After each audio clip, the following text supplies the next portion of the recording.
Good evening, everyone. How we doing on sound? Everyone can hear me loud and clear, loud and direct. This is the BroDiallo show, and it is wrapping up Black History Month 2024. Lord, have mercy. Thank you for tuning in. Of course, this is BroDiallo broadcasting straight out of the city of Chirac, state of Illinois, United States of America. Sanctuary of Pop. And I'm very happy that you're here. Y'all, somebody playing games. Y'all play around. I telling you the truth. It wasn't my intention to come on and complain about how y'all don't support me. No lie. I was downstairs making my tea. And I was just thinking to myself, oh yeah, it's almost time for me to go do the BroDiallo show. And I had the tea. I got an electric kettle. And I thought to myself, man, they don't be showing a brother no love. And I'm going to let them know how they don't support me. And just then, I saw on my phone, got a notification, like I got people making contributions in a Patreon. And I'm like, shit. You know, I ain't got nothing to complain about and nothing to hate on. So now I have to start the show with gratitude, which, you know, grinds my gear. That's just not part of my identity. But I'm going to start the show with gratitude today. Thank you to my supporters. Proud to say I was a man of my word. I told everybody, let me turn this stuff down. I told everybody that I would have all my outstanding items mailed off and sent off to my Patreon supporters, and I did that. I went to 3 different post offices. To get this off. You know, I went to one in Hyde Park, I went to the one downtown, and I went to the hood post office. Hyde Park, I ain't even gonna comment on it. And that's where white folks do their mail. That's where white folks get their mail did is in shambles. And then I went to the hood of 2 blocks from my house, and they were just like, we gone. They didn't say we're closed. They didn't say temporary out to lunch. They just like, we ain't here. Shouldn't even have to leave this sign. It's obvious we not here. And what? So I had to go all the way down to Roosevelt.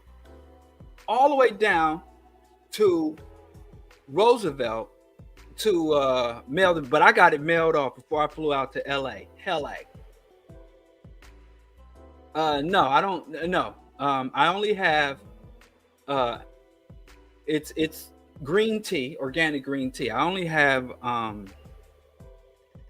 my lattes. I only have those on Wednesdays and Sundays. Everything I do is in moderation. I am a man of discipline and structure, so I only have my lattes on Wednesdays, preferably in the morning, but whenever I can. Wednesdays and Saturdays. It's the only time I have my oat milk lattes, unless I'm traveling.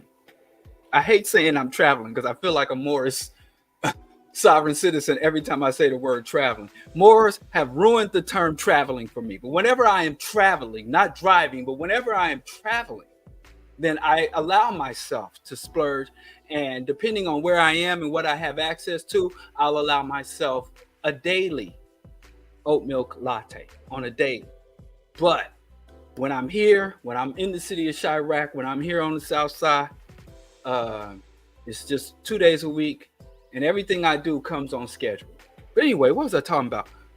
Gratitude. Thank you for the BroDiallo show supporters, Patreon. Oh, let me put the ticker tape thing on while I say this. Patreon, what does that say? CashApp, Venmo, many ways to support, to sustain the BroDiallo broadcast and the BroDiallo mission to bring a revolutionary, radical Pan-Africanist perspective to combat menticide and advocate for Black liberation through Pan-Africanist revolution. So thank you. I have to start the show with gratitude when I had intended all week to start the show complaining. And I don't know why. I guess y'all getting to know me. Y'all know me because somebody was like, oh, BroDiallo about to go live. Let me send this cat something so he don't come on and spend the first 15 minutes complaining. But now I have to spend the first 10 minutes showing gratitude. Y'all know I ain't going to do that. I'll complain for 15 minutes, but I can't do more than 3 minutes of gratitude. I mean, come on. But anyway, Thank you. Thank y'all. Brody, sincerely from my heart. Thank you. Anyway, let's get going. One thing I want to say now that I'm starting to get all these election flyers in the mail. My son's election card came. I have a 21-year-old son. He just got another. I don't know why they keep sending him electric election cards. Or maybe he's in college. He moves around a lot. He's a maneuverer. And so they send him another card, and I'm getting all these flyers telling me to vote against this, vote for that, and this and that. So I'm going to be talking more about elections, and I think I'm going to do a special ballot show. And I'm just going to do it for the Illinois ballot. I can't do it for the national. I'm going to take the Illinois ballot, and I'm going to run down, even though sacred American democracy, a linchpin, a pillar of sacred American democracy is anonymity. No one should know who you voted for or what you voted for or against.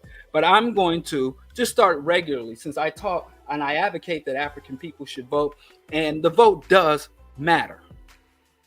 The vote does matter. It's just not in the way we think it does. So I'm going to just run down the Illinois ballot, but since it is going to be a national election as well, there will be a couple of national or at least statewide candidates and all that. But I'm going to just run down the ballot and tell y'all how I'm going to vote on each of the line items, which politicians I'm going to vote for, what referendums or taxation policies I'm going to advocate or against, just to show y'all. All right?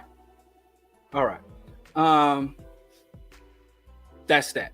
And let me tell y'all something. I'm seeing a lot of anti-Bidenism. I'm seeing a lot of weird shit. Like I showed y'all on EYL one of the flyers, but now they've got these flyers up in the hood. I'll post it on my Instagram. Follow me at BroDiallo or at Diallo Kenyatta, where they're talking about Democrats are pedophiles and Democrats are cannibals and Democrats are Satan worship. And I have to tell y'all this, and y'all go tell everybody this. All anti-Democrats and all anti-Biden people are not the same. And make sure that your Democratic Party position and your anti-Biden position is to the left of the Democrats. To the left. Yeah, I should come here. I feel like I'm looking down. Oh, that's better. Better posture. It's to the left of the Democratic Party. You cannot oppose the Democrats from the right. If you have issues, so you have to ask yourself, when somebody says, yeah, Biden ain't done nothing for black people, and says, and which is a pretty stupid statement, I have to say, Biden ain't done nothing for black people. And I can't get into that.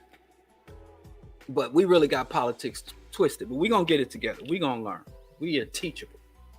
But you have to oppose the Democrats from the left. Your position should be the Democrats do not advocate for leftist policies. And that is my problem. Many black people who are anti-Democrat that we think, yeah, I hate to keep using the same people's names, so I'm just going to say nobody's name. Y'all know who the just about every so-called conscious pro-black person that is anti-Democrat tends to be centrist or to the right of Democrats. Their problem with Democrats is that they take right-wing positions and they oppose democratic liberalism, not because it is insufficient for justice and progress, but they oppose democratic liberalism because they are reactionary and right-wing. So if your solution, or if you think, or if you fail to accept that everything that is wrong with the Democrats, and you think that there is some solution within Republican Party or some solutions to be found within the Libertarian Party or the Freedom and all these other weird ass right-wing reactionary parties, you have to oppose Biden from the left, or you are a piece of shit too. And you see people show. So when you give sober political analysis, people say you capping for Biden. And I think if you interpret what I said as endorsement or support for Democrats or Biden, perhaps you need to revisit civics. You need to comprehend civics and just the fundamental ideas for discourse. You know, and it just hurts me to even have to say, well, I don't support Biden. It hurts me to have to say it. I mean, do I gotta say it? You know, and so anyway, so be it. I want to talk about my hometown because I'm about to go back to Kansas City. And you know what? If it wasn't for my beloved sister, my big sister Tanisha, and Uncle Chris and Uncle Carl, if it wasn't for my family and my relatives, I wouldn't go nowhere fucking near Kansas City. But I'm about to go. You know, the spring and summer is coming, and the spring and summer is when I like to go out and see my people. If I could stay in the house all winter, I wouldn't leave this house. I wouldn't get off the couch. But I'm headed to Kansas City, and I mean, my hostility and my disdain for Kansas City is not hidden. And it's weird to me because the people I love fucking love that city. I don't see what it is, you know. Shout out to the Popper, you know, shout out to all the Kansas City legends. I ain't about to start listing them. It's just they got so much love for that city that hates their fucking guts. When it didn't Cat Williams say some shit about you got an unnatural allegiance to parts of this country that ain't got shit to do with you. But anyway, there was a fucking shootout at the Super Bowl. There was a fucking mass shooting at the Super Bowl parade. 24 people, give or take, were hit.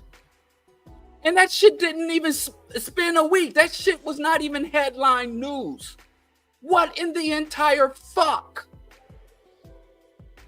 Seriously. That shit. And we going to white people, telling them and asserting to white people that white lives matter when they don't give a fuck about their own lives. But I digress. What I want to say, because last time I was in Kansas City, every time I'm in Kansas City, I go to Daniel and Salam's restaurant, Blue Nile Ethiopian, some of the best Ethiopian food in the country that I've had. I always go to Waldo Pizza. Waldo Pizza got the best vegan pizza.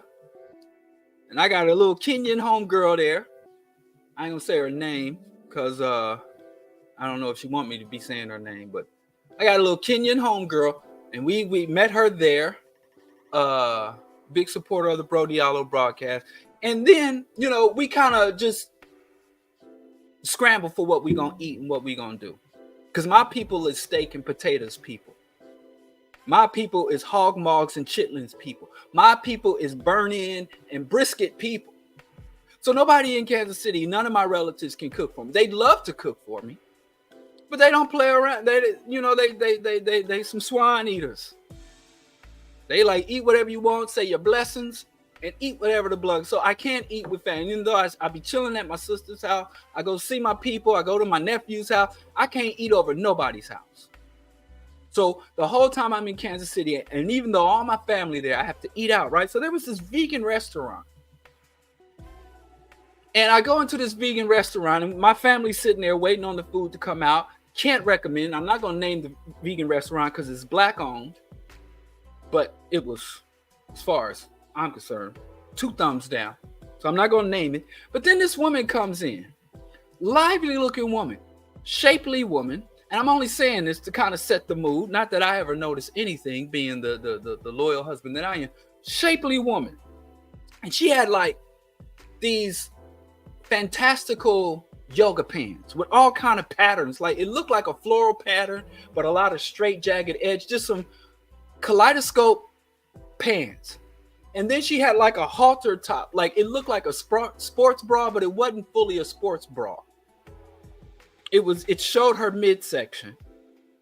And then she had one of them motherfucking shoulder strap gun holsters. You know, like fucking John Wick with a 9 in both sides. And she walks into there, and there's 2 women that were there before us that already had their food while we were waiting. And we were going to sit at a table, but the tables were all really small. And it was me and my youngest son and my wife. So we was like, let's sit at the bar. So we sat at the bar, and that way we were able to look out at the window and see the traffic and the people going about their lives.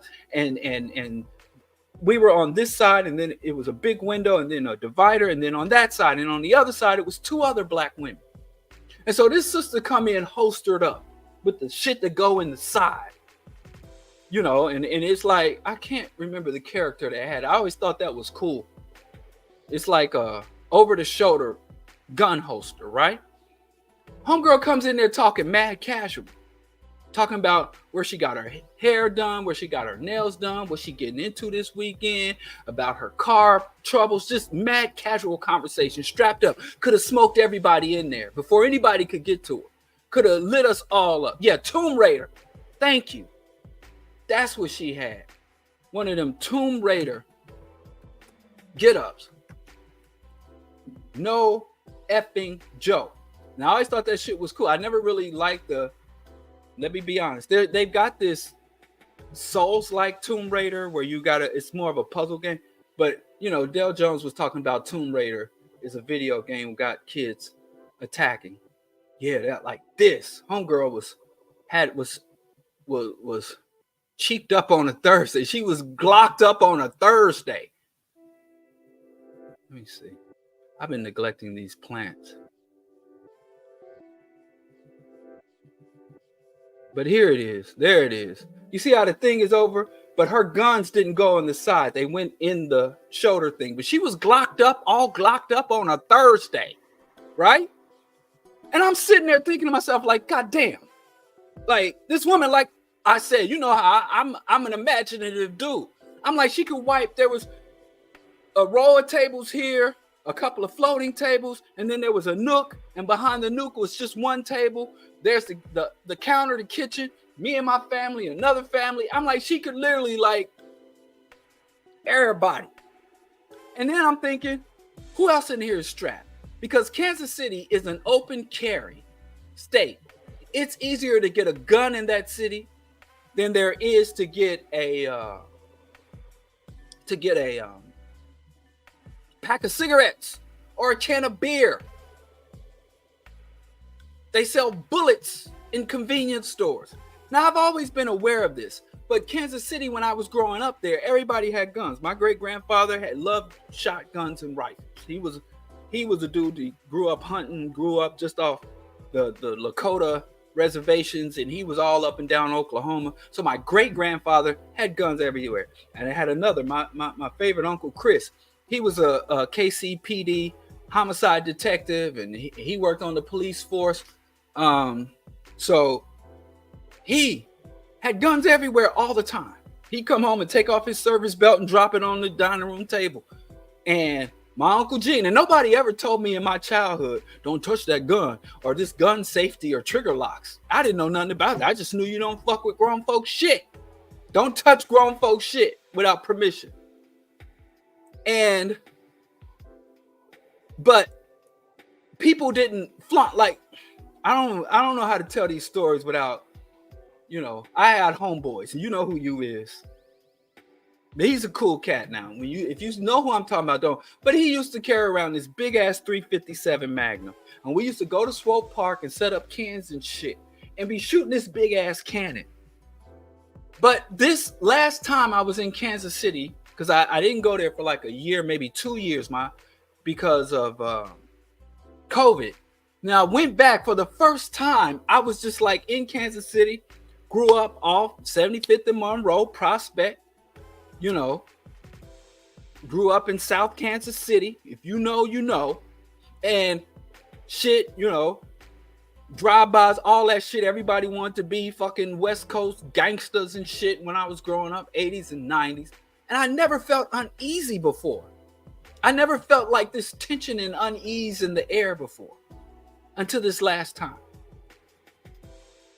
Right? Now, I'm not a gun dude. I'm a gun owner. I had a homeboy, right? Where I always thought, you know, back in my youth, like, why would I have a gun on paper? I thought guns on paper were stupid. So in my youth, I'm like, if I'm gonna have me a strap, if I'm gonna have a gat, that's what we called them to be cool. I don't want nobody to know. No serial number. And then I had a homeboy who went to the military. Shout out to Jamal.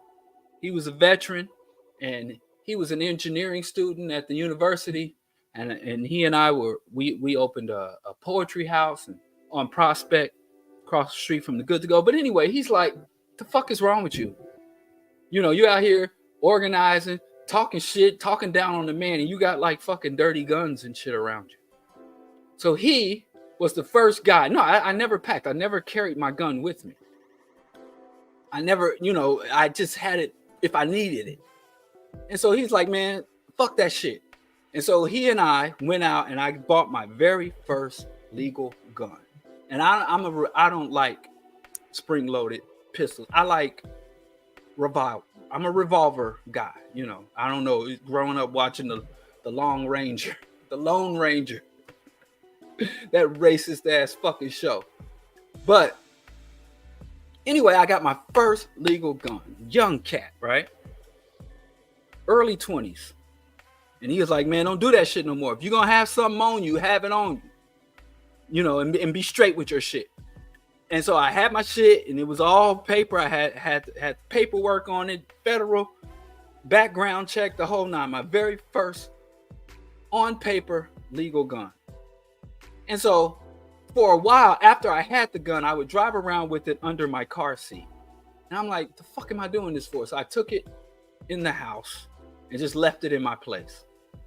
Didn't leave it out, just left it in my place. And so then when I would go back and forth to New York, I would have a means. But anyway, all that to say is,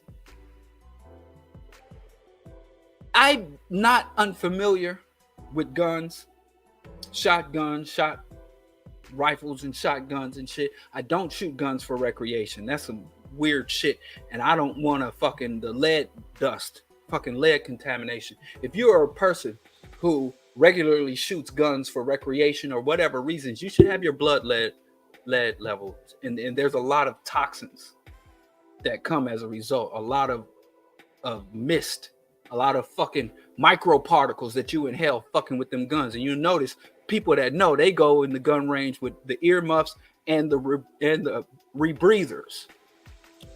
Very toxic.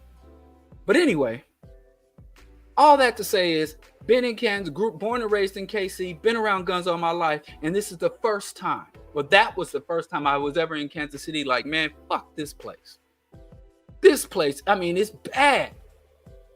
And it's gotten much worse. And so there was it's an open carry. Everybody's strapped.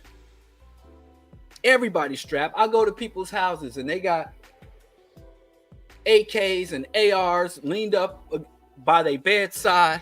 People got gats under their pillows. You go stay with a friend and stay in their guest room and they got a gun on the wall. They got fucking just guns every fucking where. And it's just a different mentality and energy. And because now the state, I have homeboys in the street, but if it wasn't no active beef, if it wasn't really no real shit going on, they didn't really pack like that. It wasn't like, you don't walk up and down. You don't go to the fucking vegan restaurant and go to the motherfucking cafe or take your woman out and your shit's all up on you like that. That's some fucking paranoid white shit. That's Western culture. But anyway, so there's this shooting in a city that's got open carry. And there was this guy at the Chiefs rally who saw an argument in the fucking distance. And saw a confrontation. And he thought to himself, a civilian who's got every constitutional Second Amendment right, he goes over there to insert himself because he's a good guy with the fucking gun. The good guy with the fucking gun. Remember, the only thing that stops a bad guy with a gun. So he sees some guys who he don't know who the fuck they are and don't know whether he just sees some people having a verbal altercation. He goes from a distance and insert. Don't know these people. Never seen these people before. But he's at the Chiefs rally. And he's like, I trees coons for you, boss. Anybody get out of line at this here rally, I'm going to impose civilian justice. Citizens arrest. So he takes his stupid ass over there. And I'm not calling him stupid. When they interviewed him, because he got fucked up. They beat the shit out this dude. when the cops asked him, what the fuck were you doing? He was like, I'm just being stupid. So I know he's a gun crazed idiot. So I ain't gonna call him out his name. I'm gonna call him what he called himself, a fucking stupid. So dude goes over there and gets involved, and then the guys tell him, who the fuck are you? Just randomly coming over here getting in our business, yo, fuck. And the guy pointed at him, and so he's like, I got my gun. So they all start scattering. A couple of them got guns and shoot back at him, and he's shooting at them, and they're chasing, and 24 people get hit over this dumbass confrontation. The good guy with the gun becomes instantly the bad guy with the gun, and the people who saved lives did not use guns. I don't know if they were armed or not, but they literally physically subdued this person and beat his ass, and they caught the other guy, and an innocent bystander got shot. And it just blows my mind how black people have been indoctrinated into this gun culture. Black people are so wrapped up in this death cult. White social scientists and psychologists have told us that European culture is a death culture. It has a death urge. And we ignore the data. We ignore the statistics. And we all want to be like, make my day. We want to be Dirty Harry. We want to be Death Wish. With no logic, no reason. There is no data, no evidence, and say Black Panther. And that's what's real fucked up, is that this new gun culture is warping our own understanding of our history and our relationship to guns. Because you read any of the biographies, you listen or read any of the articles, they didn't give you a fucking gun. If you came into the Black Panther headquarters, Oakland, Kansas City, shout out to Pete O'Neill, he's still alive. Reach out to the brother living in exile. Reach out to the Panthers that are still with us. If you kicked in the Black Panther door talking about, I'm ready to shoot up some honkies, give me a gun, they would politely ask you to get the fuck out. They would ask you to get out. They would tell you to step the fuck off. Because they were like, you're going to have to read up on ideology. You're going to have to read up on communism, intracommunalism. You're going to have to read the state constitution. You're going to have to understand politics. You're going to have to understand class dynamics and class antagonisms. The Panthers didn't pass out guns. They passed out books. They passed out reading lists. They passed out hot lunches. And all these motherfuckers today can think about is the guns. And the record, I think, goes to this day. Not once has a Black Panther been found. Now, Black Liberation Army is another discussion. But we just talking about somebody talking about the Black Panthers.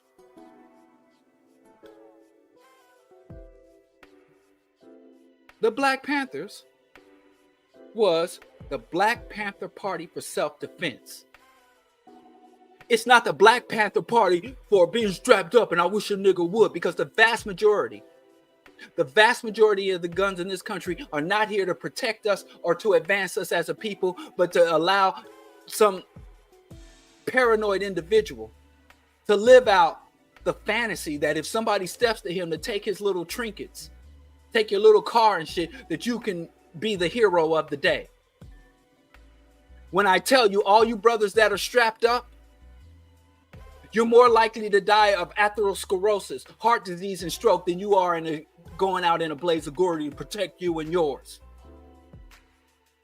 You're better off buying a good pair of walking shoes and taking enough time to stroll around the park 3 to 4 times a week. Will do more to protect your life and longevity than any gun that you own. And if it ever did come down to an open conflict or open race war, again, you're better off understanding how to walk into a hardware store or a convenience store and secure weapons and to make a self-defense and set up a self-defense infrastructure. The best thing you can have is your ideology in such conflict. It is a lie that Hitler rounded up all the guns before the Third Reich. Hitler did not round up all the guns. Hitler mandated that every able-bodied German have a gun.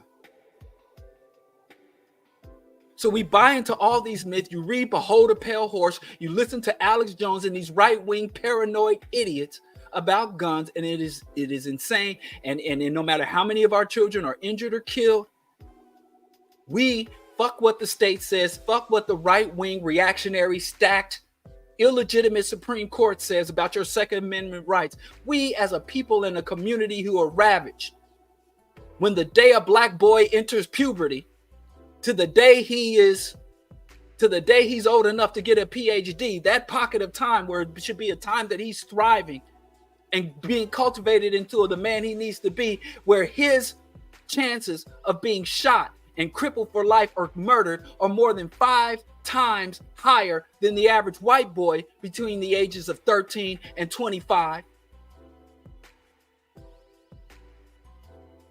And if we really gave a fuck, we'd sit down and have sober cultural standards for ownership and usage and the usage and storage of firearms. And every time I talk to somebody about the guns, they want to repeat what these fucking cracking racists have said. Well, it's my right, the Second Amendment right. So you just obey the Constitution. So if the 13th, 14th, and 15th Amendment were repealed and you lost your citizenship, that's the Constitution, as if the Constitution should dictate anything within our community. What did Dr. John Henry Clark say? Our Supreme Court is our kitchen room table. And we're coming up on a 3-decade mass slaughter of gun violence in our communities. And we're just falling into all this death urge, death cult shit.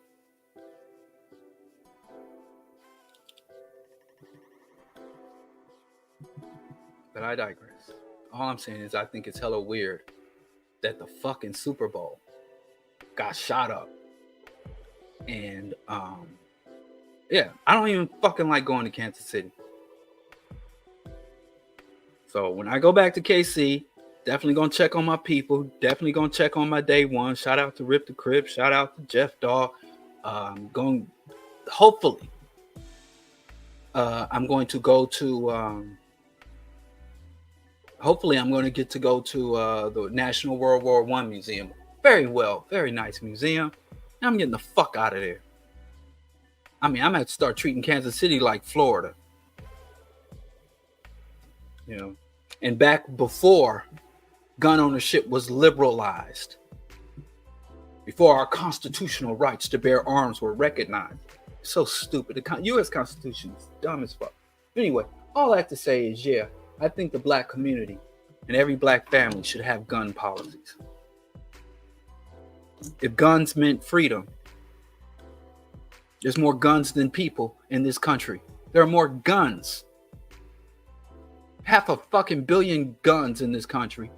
And motherfuckers is taking away not just the rights and opportunities and freedoms of black people, but taking away the rights of all citizens, diminishing the rights and status of all citizens with a fucking pen. And the Second Amendment is the only amendment most of these motherfuckers even know. But that's just crazy. Moving on. I want to do Q&A because I had to jump off of last Friday. I was broadcasting from I wasn't really in Santa Barbara because Santa Barbara is a little expensive. So if you know me, when I go to New York, sometimes I stay over in Elizabeth, New Jersey, or I'll be over just across the river in New Jersey because it's a fraction of a cost of a hotel in Brooklyn or Manhattan. And I found this little thing. So when I go up to LA and if I have to go up to Santa Barbara, you go a little bit outside. So I was actually not in Santa Barbara, I was in a suburb just south of Santa Barbara. But last I was broadcast, I had to jump off and take care of some things, man. But today, even though I am a little exhausted, I spent all day in drywall, cutting and dealing. I've been fucking around with drywall all morning. Had to get up early, had some work to do. Manual labor. And like, damn, I went to the white man's schools, got the white man's books, wrote the essays, did the subscripts and the periodicals. How am I, a man of letters? Oh man, people be in the business. I was actually in Carpinteria, and they had one good vegan restaurant. It wasn't even fully vegan. I think they sold dairy, but the Good Plow. I was in Carpinteria, but the Good Plow is closed now, so I don't know where I'm gonna get vegan food over there. But anyway, I was cutting drywall and pulling out this insulation, just doing manual. I'm a man of letters. My diplomas are on the wall over there. The fuck I look like doing manual labor. But yeah, I was, I got, bumpy knucks, like calloused hands. I'm doing man things all day. But I don't mind, my Uncle Ricky, he had a contracting company, Old Fashioned Quality. So whenever I needed something done around the house, I call he come in, we put in a new kitchen, knocking down walls, and my older brother Linnell, we do all that grunt work, man things. But anyway, I digress. Shout out to Aaron, what's his name? Bushnell. This white boy set himself on fire outside of the Israeli embassy in DC. An act of defiance. He said that he set himself on fire in opposition to genocide, and his last words before the flames consumed him and he died was free Palestine. And then these fucking pigs, while his corpse is burning, police run up on him with the gun out. I think Geechee Bushnell, like the Ozark TV show, the cops run up on this white boy, guns blazing, like, don't you move, stay down. And the dude's fucking literally engulfed in flames. He's fucking, and that's why I tell you, white privilege. Good white folks. Let me tell you something, good white folks. It's too few of y'all. Don't get to thinking that, don't let black people gas you up. Don't go around thinking, yeah, so you looking at black media and you listening to black folks and we all complaining about white privilege. Let me tell you, if you are a white communist, if you're a white leftist, if you're white and anti-war, if you're a white environmentalist or vegan, you'll get fucked up. If you're a white progressive, white leftist, white radical, anti-fascist, don't let white folks get you fucked up. Don't think you can run up on the Capitol like the right react, like the evangelicals. The white privilege doesn't exist. It's a myth in black people's minds that too many white people are fault. It is white pathology. If you are not a pathological white person, if you are a humane white person, they will fuck you up too. I'm just telling black people, I don't know. Maybe I shouldn't be telling white folks this. Maybe it is a grand long-term scheme of some black fifth dimensional revolutionary playing fifth dimensional chess to keep advancing this myth of white privilege, to get white people to all think they're privileged so they end up fucked up in the game. I don't know. But I was thinking about self-immolation because, I mean, it may seem crazy, but remember the Arab Spring? Y'all remember the Arab Spring? There was this guy named Mohammed Bouazizi, who he was like, I think he was a veteran. Don't quote me on that, but he was definitely a food vendor. But he had been in the civil service. He worked for the government in Tunisia, or should I say Arab-occupied North Africa. But he was in Tunisia, and he was like an educated young man, and he tried to work and have a job in society, and he just couldn't make it. So he's like, I'm gonna be a fruit vendor, which is a low level, which was below his education and his station in life. And he just became a fruit vendor.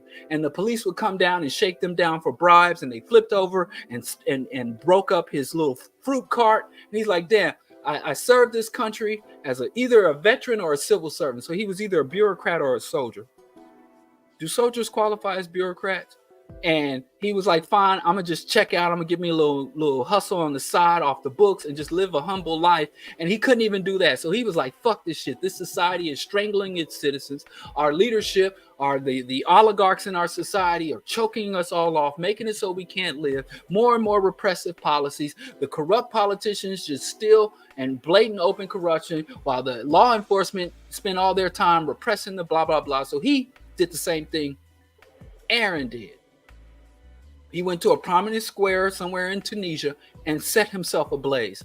And after that, literally hundreds of other people, his brother did it and set himself ablaze. And then his mother and died. And he, Muhammad Bouaziz, I don't mean to disrespect him by mispronouncing his name. And then his mother went and doused herself because she lost 2 sons. Doused herself, but they were able to stop her. So she didn't successfully carry out the self-immolation. But that led to uprisings, overthrow of the government, the communist, one of the earliest. Remember Vietnam. Well, self-immolation goes all the way back to like 300 BC. It's not new, but I mean in the modern media. Right, that's what I'm saying.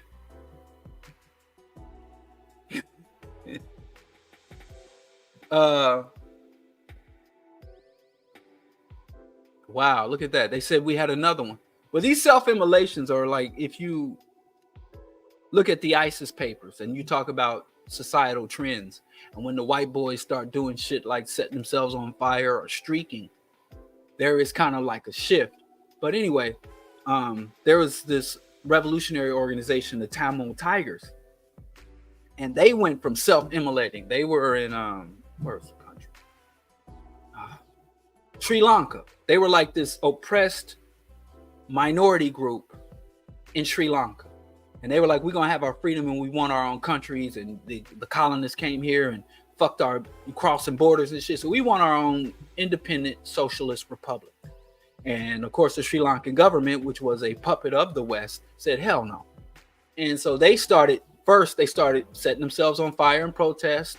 And then the Tamil Tigers, it wasn't the Islamists, invented the suicide bomb.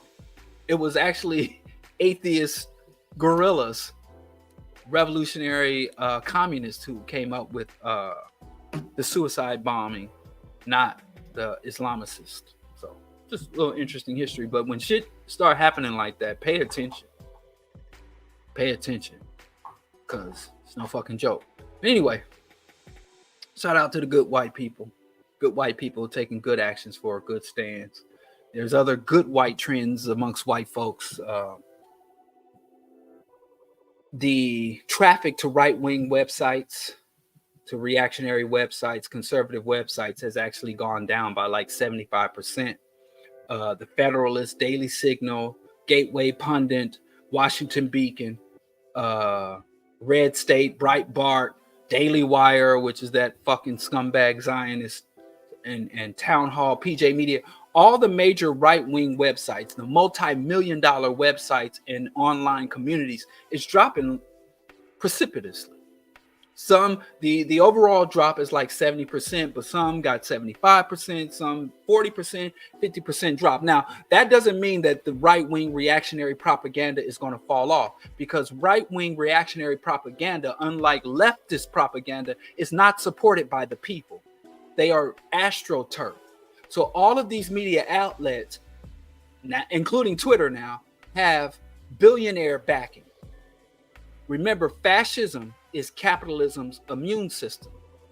So the billionaires, even some of the ones beloved liberal progressive billionaires, the kind of billionaires that fund the Democratic Party and go to cocktail parties, and that even racist white people call woke, they fund the right-wing media, because right-wing, one of the key characteristics of right-wing ideology is authoritarianism and status quo, which we'll get into a little bit more. But so they want the authoritarian mentality to be pervasive amongst the people.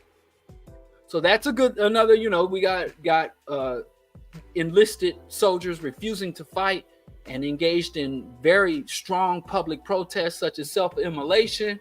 We got a drop in traffic and support of right-wing media sites, which could be interpreted as positive. We got white women don't want to fuck white boys. Well, it's not that, but there's a big a lot of research and a lot of articles coming out about how men with right-wing views, men who are part of the MAGA movement, men who have Confederate flags, they can't get women. White women do not want to be with overtly, now watch my language here. White women, by and large, do not want to be in intimate or romantic or marriage relationships with overtly racist white men. Overt racist are complaining. Now they couch it in saying they don't want a real man, or I'm an alpha male, because the alpha male is being replaced, because the alpha male is a man that is of such stature and prowess that women are attracted to him, and he can have a whole pride of women underneath him. But the sigma male is elevated because the alpha male still seeks and desires relationship, contact, and intercourse with women, where the alpha male leads the pack. So now they got this sigma male concept where the sigma male is the lone wolf. And they say that the lone wolf is even stronger than the alpha male, because the alpha male, even though he's the leader of the pack, is still dependent on the pack. Whereas and I know it's all bullshit. I'm just telling you what this dumb shit says. Now, don't come in here with your smart brains to, well, actually, there's no alpha. I'm talking about in human ideology, which isn't reflective of pack animal relationships. We understand that. But they're promoting, and you can go look it up on the goddamn internet in the right-wing sites, they're encouraging these white boys to be sigma males. Instead of finding a pack to lead, they are asserting that these men should be lone wolves. They should go alone through life. And that the very desire to be with women or to keep the company of women means that you're effeminate or that you're weaker. And a strong man is so masculine that the company of femininity, the presence of femininity, is an affront to him. And they literally call it, without any irony, a Spartan lifestyle. So the young white men who are basically like, this world is made for me. Why am I not getting all that's due to me?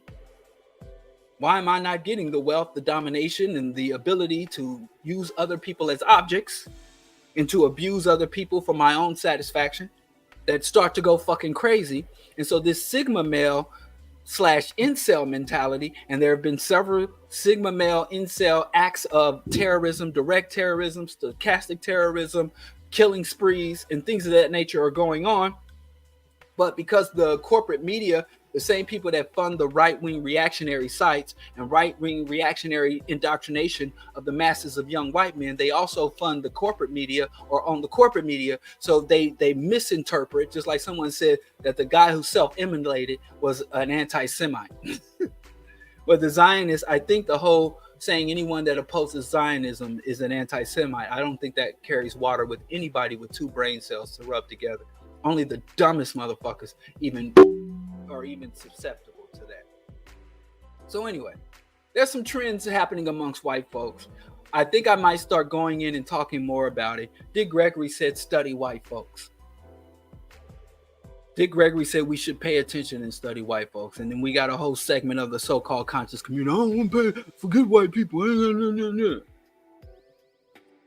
And then they pull a picture with a dead white man out of their pocket to put up to protect their lives. So weird. The US dollar has only been around less than 300 years. And so many of us act like all of reality revolves around it. That's such a peculiar mindset. I digress. Kanye West is back. He posted a picture with the CEO of Adidas. And in the tagline on his Instagram, he said, "Make Adidas great again." And it's just funny to me how Kanye West is a race traitor. He is anti-black race traitor. He came out of a tight-knit black community, and I've been here over a decade on the south side of Chicago, and I've been around some in the same room with some of the people who helped raise Kanye, nurture Kanye. I went to the same school and got a degree from the school where Kanye's mother was a professor. So I've been around the foundation, the roots, the seeds that gave y'all Kanye and all those fucking records. Y'all say his records are so great. I don't fucking know. I stopped listening to the motherfucker after College Dropout. I ain't really, only shit I heard from Kanye since College Dropout is shit they play in the background. Fuck that coon. But I digress. There's some real solid folks who got history with Kanye that he has turned his back on. And a lot of values they tried to instill in that fucking coon that he has rejected. Right? But a lot of people still support him. And it's just so funny to me. Remember Balenciaga? He got into it with Balenciaga, and black folks was like, we're not going to wear Balenciaga. If Kanye is your impetus for not wearing Balenciaga, as opposed to it being overpriced garbage, if you needed Kanye to convince you. But they were like, we're not going to wear Balenciaga. And within less than a month after he came out and said that Balenciaga is pedophile, Balenciaga is demonic, he was Balenciaga from head to toe. And all you idiots who boycotted Balenciaga, and when you shouldn't be, like, I can't join y'all. I can't join you in boycotting the NFL. I can't join black folks in most boycotts because most of the shit we end up boycotting, I already fucking don't fuck with in the first place. I would like for y'all to start a boycott on something. Start an Xbox boycott. If you really want to test my loyalty, you want to test, don't test me. Don't test. But if y'all, I mean, if there's an Xbox boycott, now that's a boycott I would struggle with. Because, so Xbox boycott, tofu boycott. Do we have like there's certain things. Justin's peanut butter cup, like everything that gets boycotted, I'm like, oh yeah, I can get in the front. I can lead this march. Give me the baton. Because 90% of the shit the hood boycotts, I'm there. I can boycott Halo. Hell yeah, I boycott Halo. For what? You got to give me a reason now.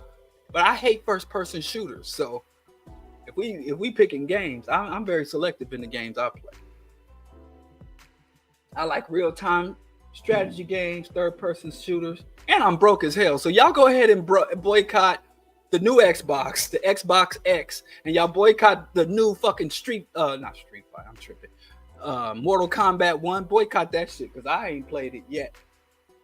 I tried to convince my son to spend some of his little money on it, and I'm like, you ain't played. My son plays shit like Oxenfree and Coffee Talk.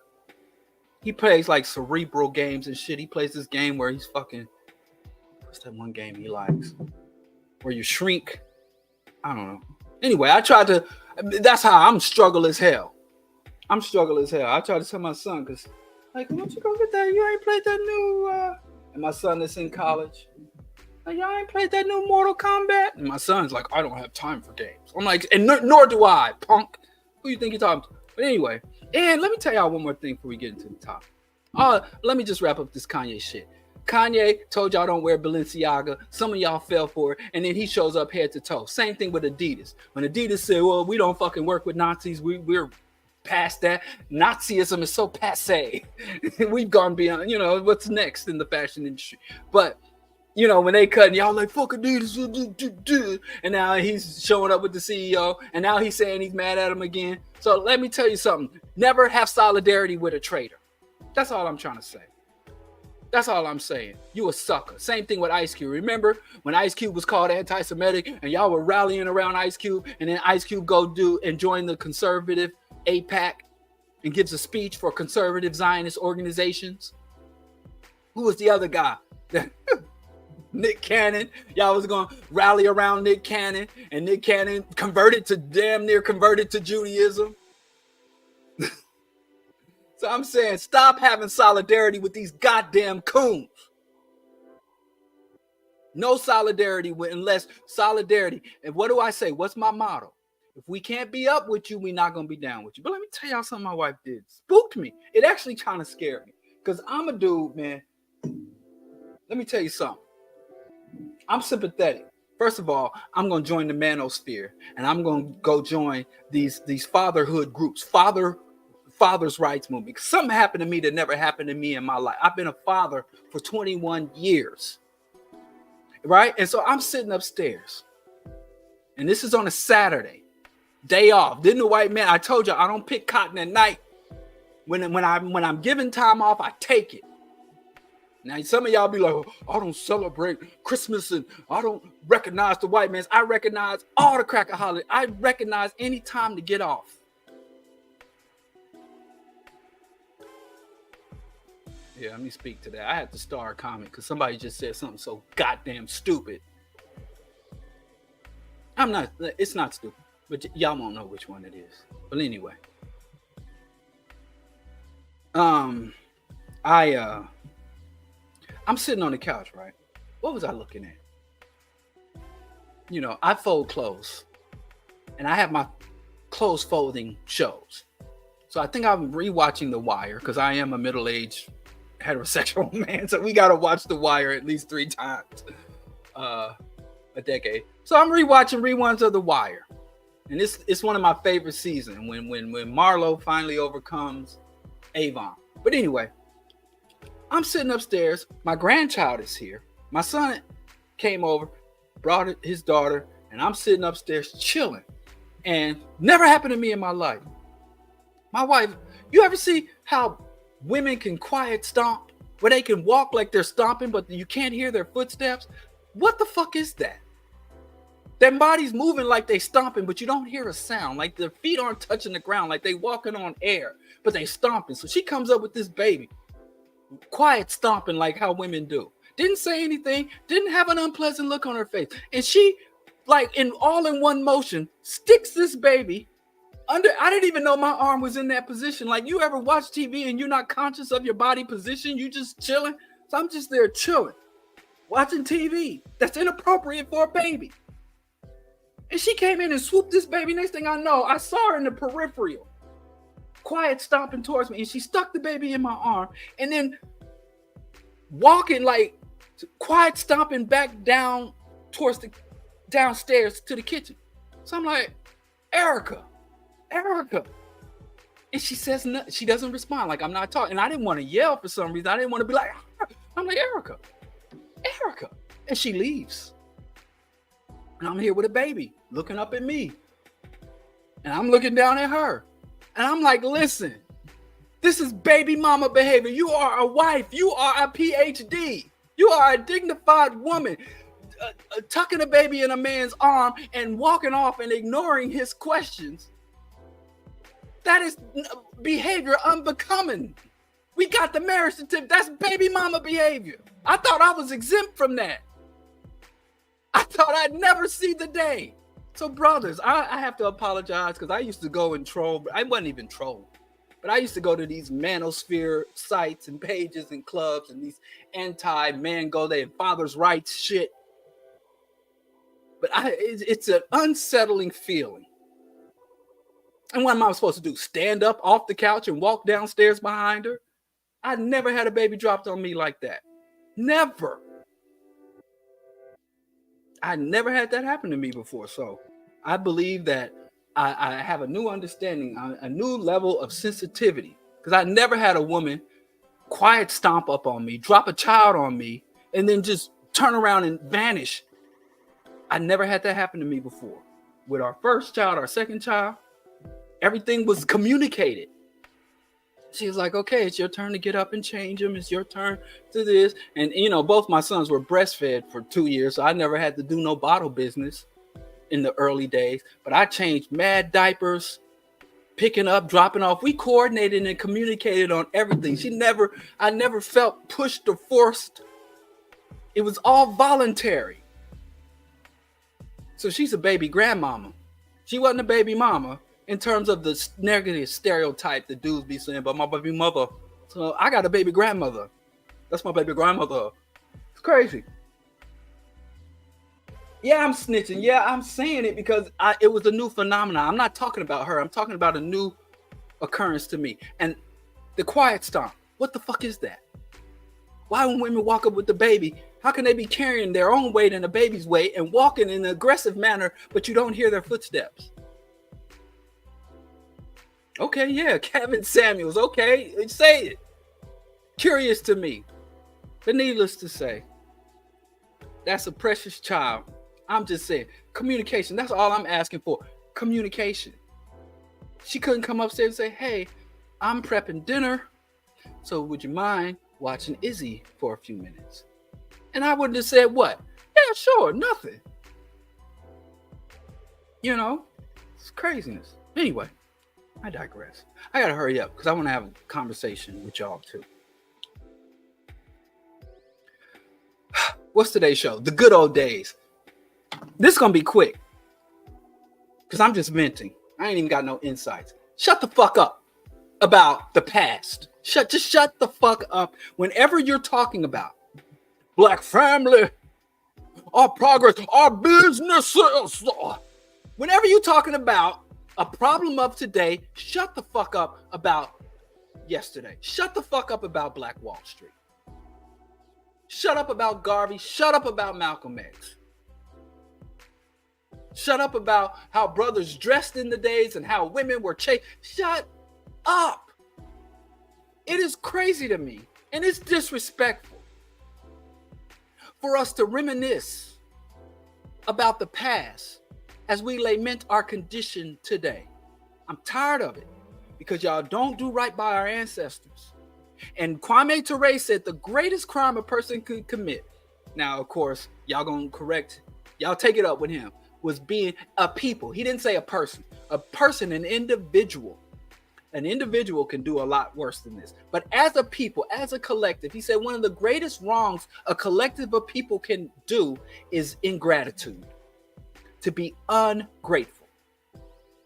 And he talked about the various First Nations that instead of participating in the slave trade, Iroquois, Cherokee, instead of participating in the slave trade, they fought with Africans. They hid Africans. They provided safe passage for Africans. So he was talking about how Africans in this country owed a debt to the native peoples in their struggles. So we shouldn't be fans of the Kansas City Chiefs or the Blackhawks. Right? So to be ungrateful, to sit here and mock our ancestors for being nonviolent, we not our ancestors, you can get this hands, or to have delusions about what our ancestors endured by saying shit was so much better during Black Wall Street, it is just wrong. Wrong, bro. So I think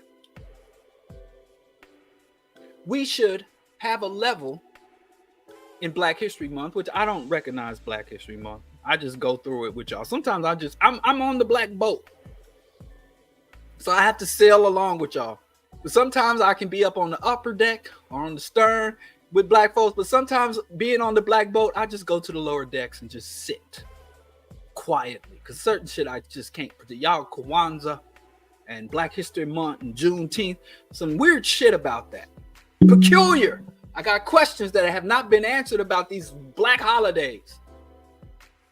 But if it's time off being given, it's time off being taken. But other than that, I can't get with y'all. Black History Month is peculiar. I always say Black History Month is evidence of when stagnation meets irrelevance. But I digress. Let me just talk about this concept of progress, right? A lot of people, I'm talking about black people specifically, but some of what I'm saying can apply to the whole. And I'm gonna try to rush through this so we can talk. But there's this concept of progress. First, there's a myth that humans will always progress. Things are always progressing for people. Things are always look to the future. Just hold on for one more day. There's a light at the end of the tunnel. So there's this fallacy. But it is real that human societies can progress and regress. And human societies can stagnate. Progress is not inherently good, or evil. But a lot of people that have these delusions about the good old days, and notice I said the good old days, not D-A-Y, but D-A-Z-E, because a daze is being in a fog, being unable to think clearly. So in the good old days, there's this thing of progress. We live in a society and we are oppressed by a culture that is pathologically obsessed with the concept of progress, of forward motion. Whereas we come from a culture that understands that things do not move in a linear fashion forward, but our ancestors' philosophy said that things come in cycles.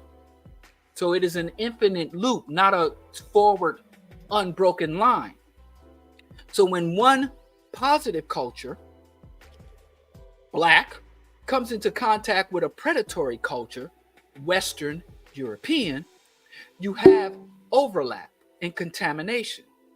So you have white people doing tribal dances and having shrines, and you have African people with crucifixes doing square dance. There's always bleed over, there's always cross fertilization, and there's often, more so than not, contamination of the aggressor or dominant culture against the victim or colonized or put upon culture. So anyway, our concept as African people have our notions warped of progress. So we don't understand. Sometimes we're looking at breakdown and deterioration, but if there is more money present, if you see something highly dysfunctional, you don't identify it as dysfunctional because it is generating revenue. Or you see something that is viable, something that is of value to us, but because it is not a source of revenue, we dismiss it. Broke. Struggle.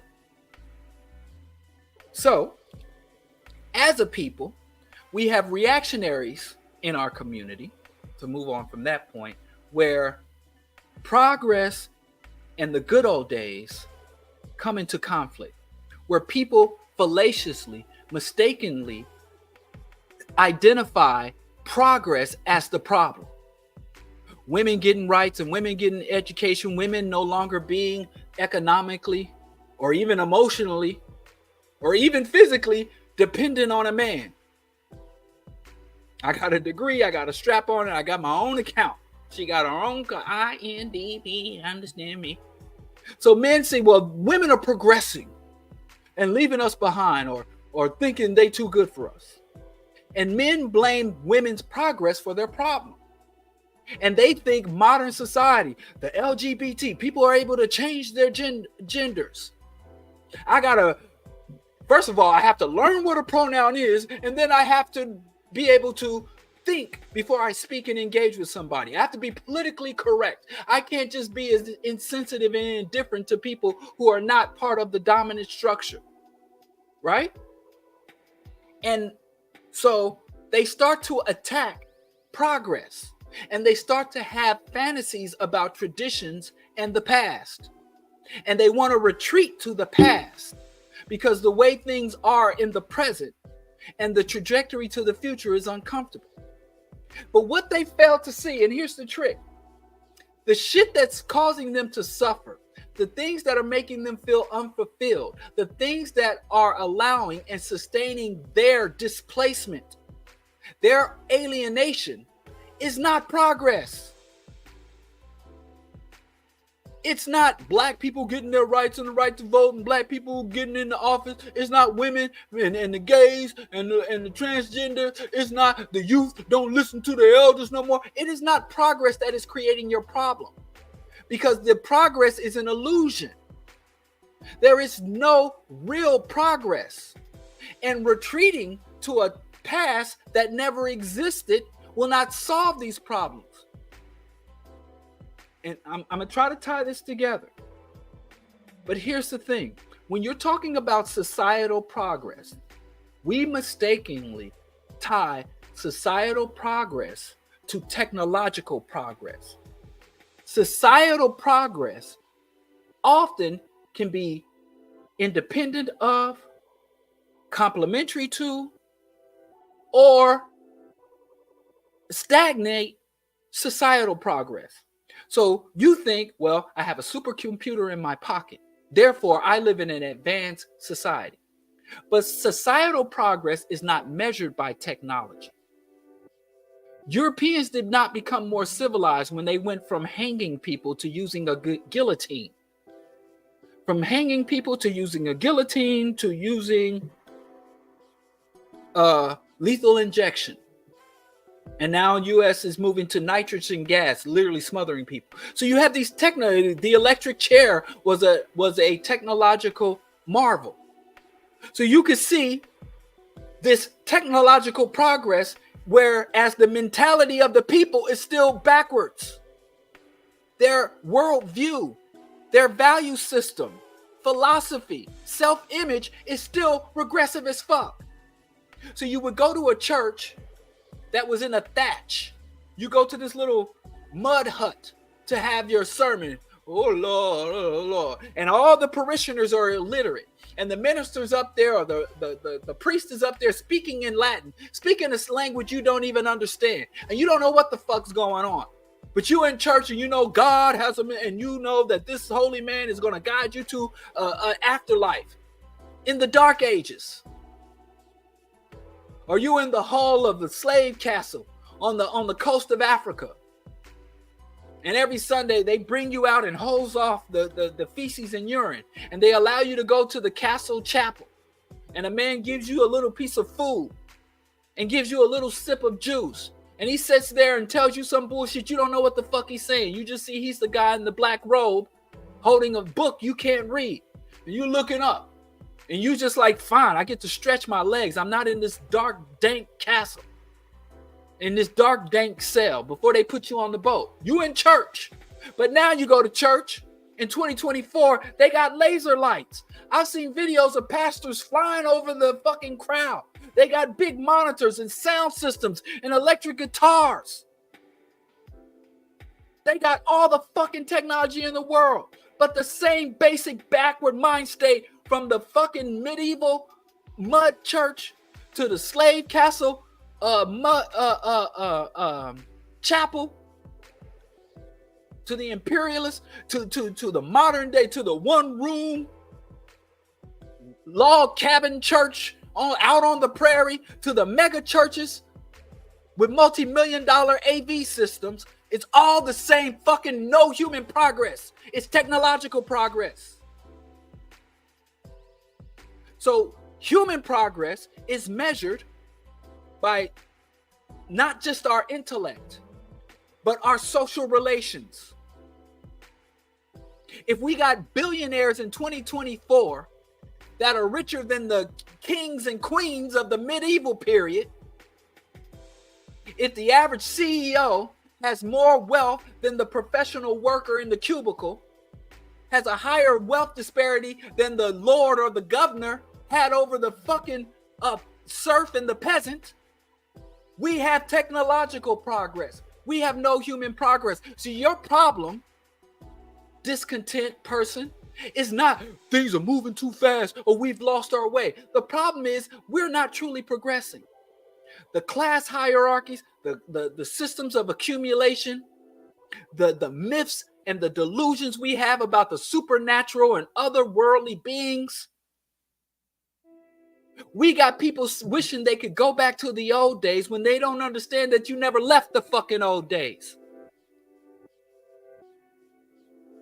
We don't understand that systems of oppression can refine their processes. Human labor is still exploited by parasitic overlords who employ fucking, they would call them back in the day, mercenaries. But because they called them police instead of mercenaries, but now because they call it news and media instead of propaganda, we think we're progressing. And you should be discontent. If you find a content person on this planet, if you find another content black person, you're dealing with a corrupted person or an ignorant person. Every intelligent, mindful, humane, empathetic African could be discontent, but we have the wrong. We cannot retreat to two-parent households. We cannot retreat to Black Wall Street. And you Black Wall Street, Black entrepreneur, we got our own businesses. We need to go back to that. And a lot of y'all thinking, yeah, we need to go back to that. And y'all want to ignore every other aspect of Jim Crow except the businesses and the marriages. And I think there are some brothers out there that was like, I could put up with a lynching or two if that means I get to have a business and I get to have a wife who's dependent on me and I don't have to listen to her because without me, she'd starve. Some of y'all are willing to trade a few lynchings for that. Just imagine all the Karen videos all over the fucking internet. I follow a couple of Instagram accounts that's nothing but insane white women fucking hurling accusations and harassing black people. Now, if this was 1924 instead of 2004, every single one of those Karen videos would result in a lynching. Every single one. Because these white women got the same mentality and same behavior patterns as their grandmas and meemaws and pawpaws. So instead of having funny videos and canceling and laughing about these people and their corny ass apologies, every single modern day Karen video, instead of being something we laugh and mock, would be the byproduct, the outcome would be a lynching or a false incarceration. And we don't appreciate that. And we want to disrespect our ancestors or have this fallacy and fantasy about how we could go back to the time of our ancestors. So the issue and our obligation is not to recreate the past, but create true progress. Because no matter how many things change, capitalism and white hegemony, these corrupt, unjust social relationships are static, are fixed.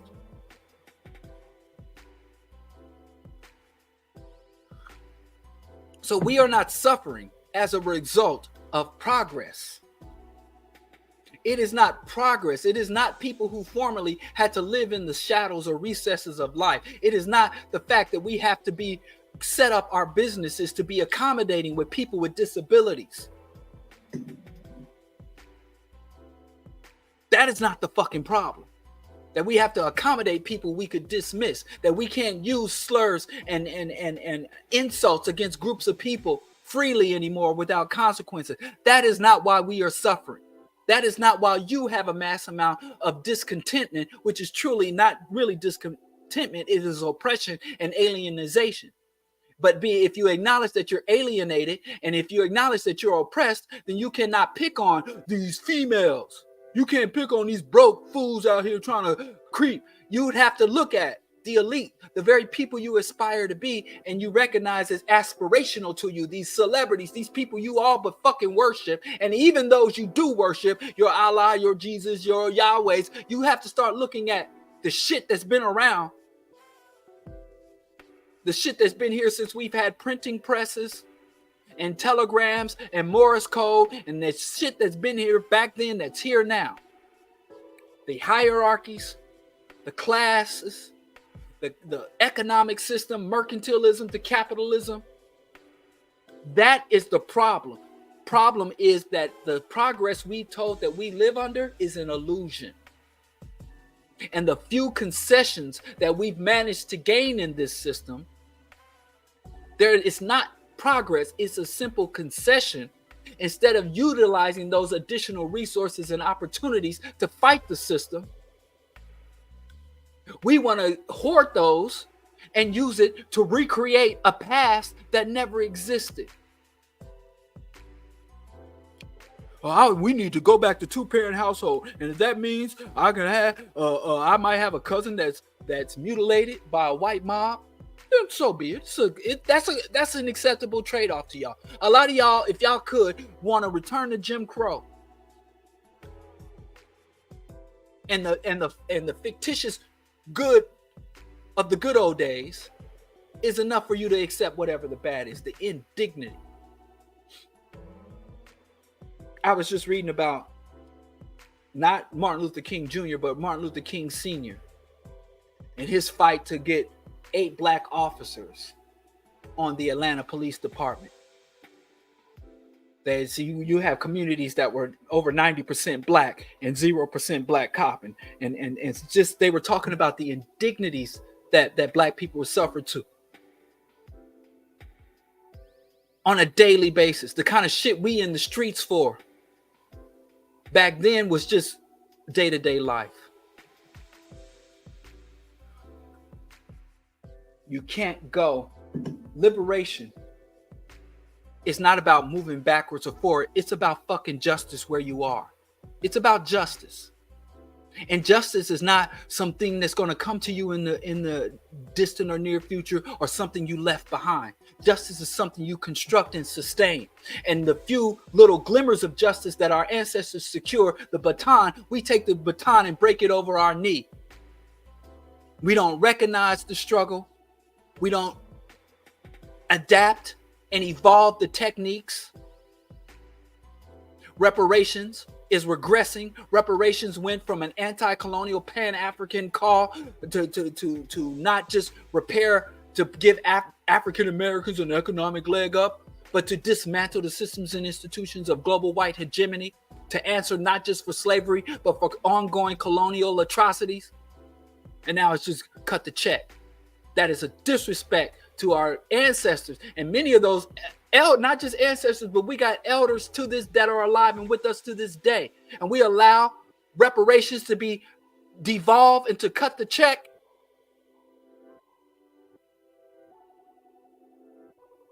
We got Killer Mike out here fucking rehashing Booker T. Washington, cash down your pail. Black women go to college and black men learn a trade. Listen, there was no such fucking thing as a good job. This is when you got to have a historical perspective. There was no fucking such thing as a good fucking job. Oh, brother, you could become a welder, become a carpenter, become an electrician. Those jobs aren't good because of the fucking work you do. You know what made bad jobs into good jobs? Worker solidarity and class warfare. You think it's just arbitrary? Some jobs are good and some jobs are bad. Meat packing. Go read Upton Sinclair, The Jungle. All jobs were fucking bad. But the jobs that became good and work became good, not because you had to get education, not because of the skill that the job takes, not because of the sacrifices or the danger of the job. The only thing that made a bad job into a good job is having worker solidarity, class consciousness, and class conflict. And now motherfuckers just want to insert themselves into good jobs and ignore how the good jobs became good jobs. They have no intention on continuing the actions that allowed the good jobs to be good jobs, you stupid motherfucker. I'm sorry. With all due respect to Cuddly Mike, it just hurts my heart to see something that we've already tried that has failed us immensely. That cast down your pail where you are, young man. A man with enough money to go out and buy a fucking book to fucking figure this shit out before I could. There is no such thing as a good job. Every job is a good job if you have control and ownership of the worker. Every fucking job is a bad job, even if it pays you a lot of money, if you have no autonomy, if there's no democratic ownership or control over the means of production. Every job is a bad fucking job.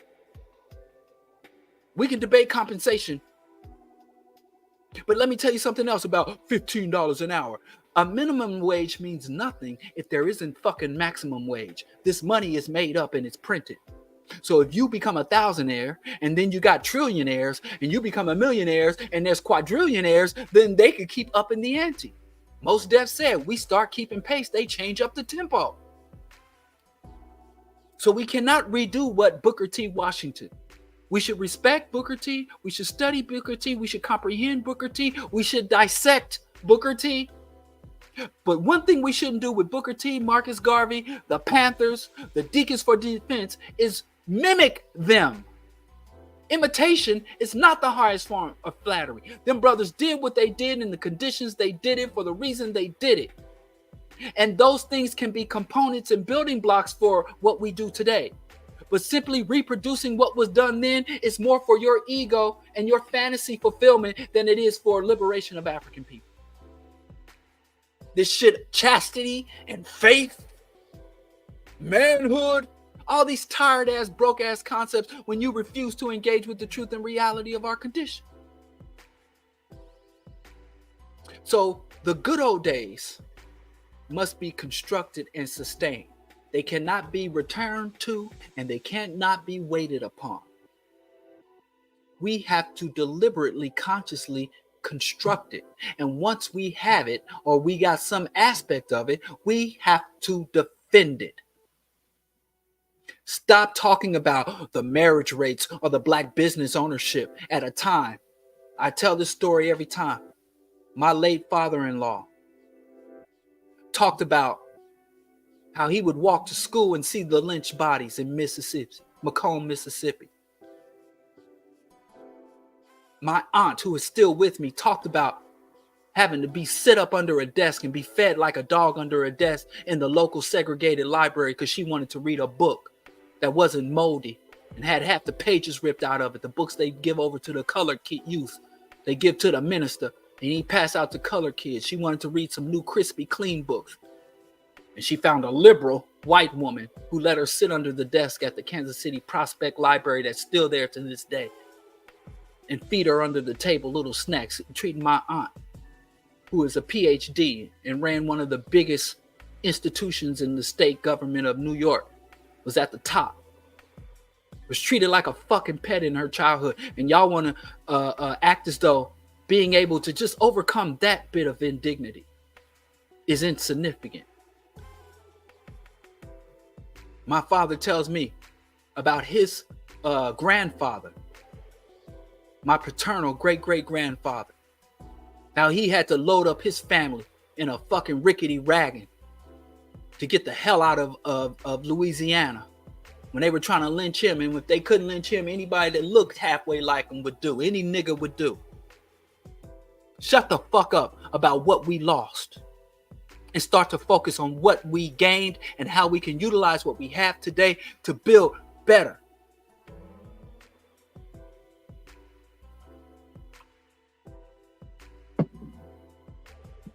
You know, stop mythologizing our past. Our ancestors' suffering is not for your own personal fantasy. Stop using our suffering to feed your delusions.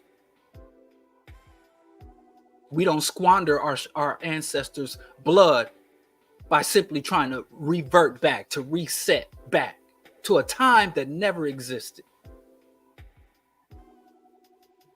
Stop posting them stupid ass pictures of black women wearing Victorian garb, dressed like ladies in waiting, and then showing pictures of them next to fucking Sexy Red. Stop it. Our history is too grand and tragic. Our history is equal parts grand and tragic, at least recent history, for y'all to play with us like that, play with our ancestors like that. Anyway, questions, comments, and criticisms. I want to open it up. I apologize for last week's BroDiallo broadcast, but I had to kind of end it abruptly, you know, and I don't like that. And so, oh, you got your stuff, ZZ. Yeah, shout out to everybody that got your stuff, and those who got stuff coming, I'm on it. I ain't no more slacking. Now, when it comes to taking care of my Patreons, I'm a pick cotton at night. I'm not taking care of these plants. I'm a bad plant daddy. I got these little gnats flying around. I got to water and tend to my plants. It's almost springtime. It was warm here today. Almost time for me to plant some food. So if you don't like people flexing and bragging, I'm going to be holding up little tomatoes and little eggplants that I grow in my urban garden. Grow green everywhere. Look at this. Everybody love them. You got your cup too? Patreon, sending out BroDiallo cups. And if you don't want a BroDiallo cup, I can send you out some other design cup. So if you do become a Patreon, just put in the notes. And if you become a Patreon for the shirt, put your shirt size in. I don't want to be predicting y'all sizes. So put the size of the shirt in and just in the comment or whatever, or just send me a message. Anyway, this is the time for questions, comments, and criticism. I guess I'll share the link. Y'all want the link? And James, he stood me up. Patreon didn't have a join feature. I don't know what that's about. Oh, that's wrong. That's the thing. You can come on. Give me a shout, James. We supposed to sit down. My wife and I invited James over for a vegan dinner. He don't want to come through. Anyway, what's the source to that death culture statement? There's a couple of white scholars you can go with death. You could talk to Freud. You could read Freud, or there's this guy, Tom Hartman, has several articles and Ancient Future. So you can look at Tom Hartman, probably Derek Jensen, another social scientist. Well, he's an engineer by training, but I don't know. Derek Jensen, his book, In Game, Volume 1 and 2, he talks a lot about the death urge of Western culture. Michael Bradley, the Columbus Conspiracy and the Iceman's Inheritance. Also, these are all white folks. I can also talk, Dr. Marimba Ani, but if you want to know when I say American culture or Western culture has a death urge. So that's that. I'll be with you in a second. Oak is back. They gathered around Nick because Dr. Sebi was curing HIV and making a film about it. Dr. Sebi did not cure HIV. Dr. Sebi did not get vindicated by the state Supreme Court. He was on trial for practicing medicine without a license, and he said that this trial was unjust because he was not actually practicing medicine and he was operating within the limitations of herbalist and giving health advice, but he was not actually treating patients. So he did not win the Supreme Court. That is greatly distorted. All you got to do is just Google the case file. Dr. Sebi did not cure anybody of anything. Dr. Sebi is absurd. I've been to Dr. Sebi's lectures. I've had some of Dr. Sebi's products. I've spoke to some Dr. Sebi disciples. Hell, I got into a fist fight with one of Sebi's disciples. And it wasn't even about Sebi. Let me not say that. But he was a Sebiite. Strong as hell, though. So I guess don't he? Strong. But I had to slapbox this dude because he was bugging. But that's some other shit. I'm just saying, I was in New York in the 90s and 2000s when Sebi was all over the scene, and he had that little store down. I think it was, where was his store? Like around Atlantic Avenue or Fulton Street, somewhere. He had a little store with the little tinctures and shit. There's a bunch of shit. Dr. Sebi was a con man. He's wrong about mucus. Mucus is not the source of all disease, and your body produces mucus naturally, and it is a healthy thing. Your mucosal lining, your nasal passages, all your orifices are lined with mucus, except, so all I'm saying is there's way too much good, scientifically sound, natural health schools of thought or dietary instruction for people to still be fucking around with these Sebi myths. Anyway, welcome, Oak. You're live on the BroDiallo broadcast. Welcome back. Hey, BroDiallo, how you doing today? I'm well, bro. How you doing? Can be better, but you still mad at me? Very mad at you.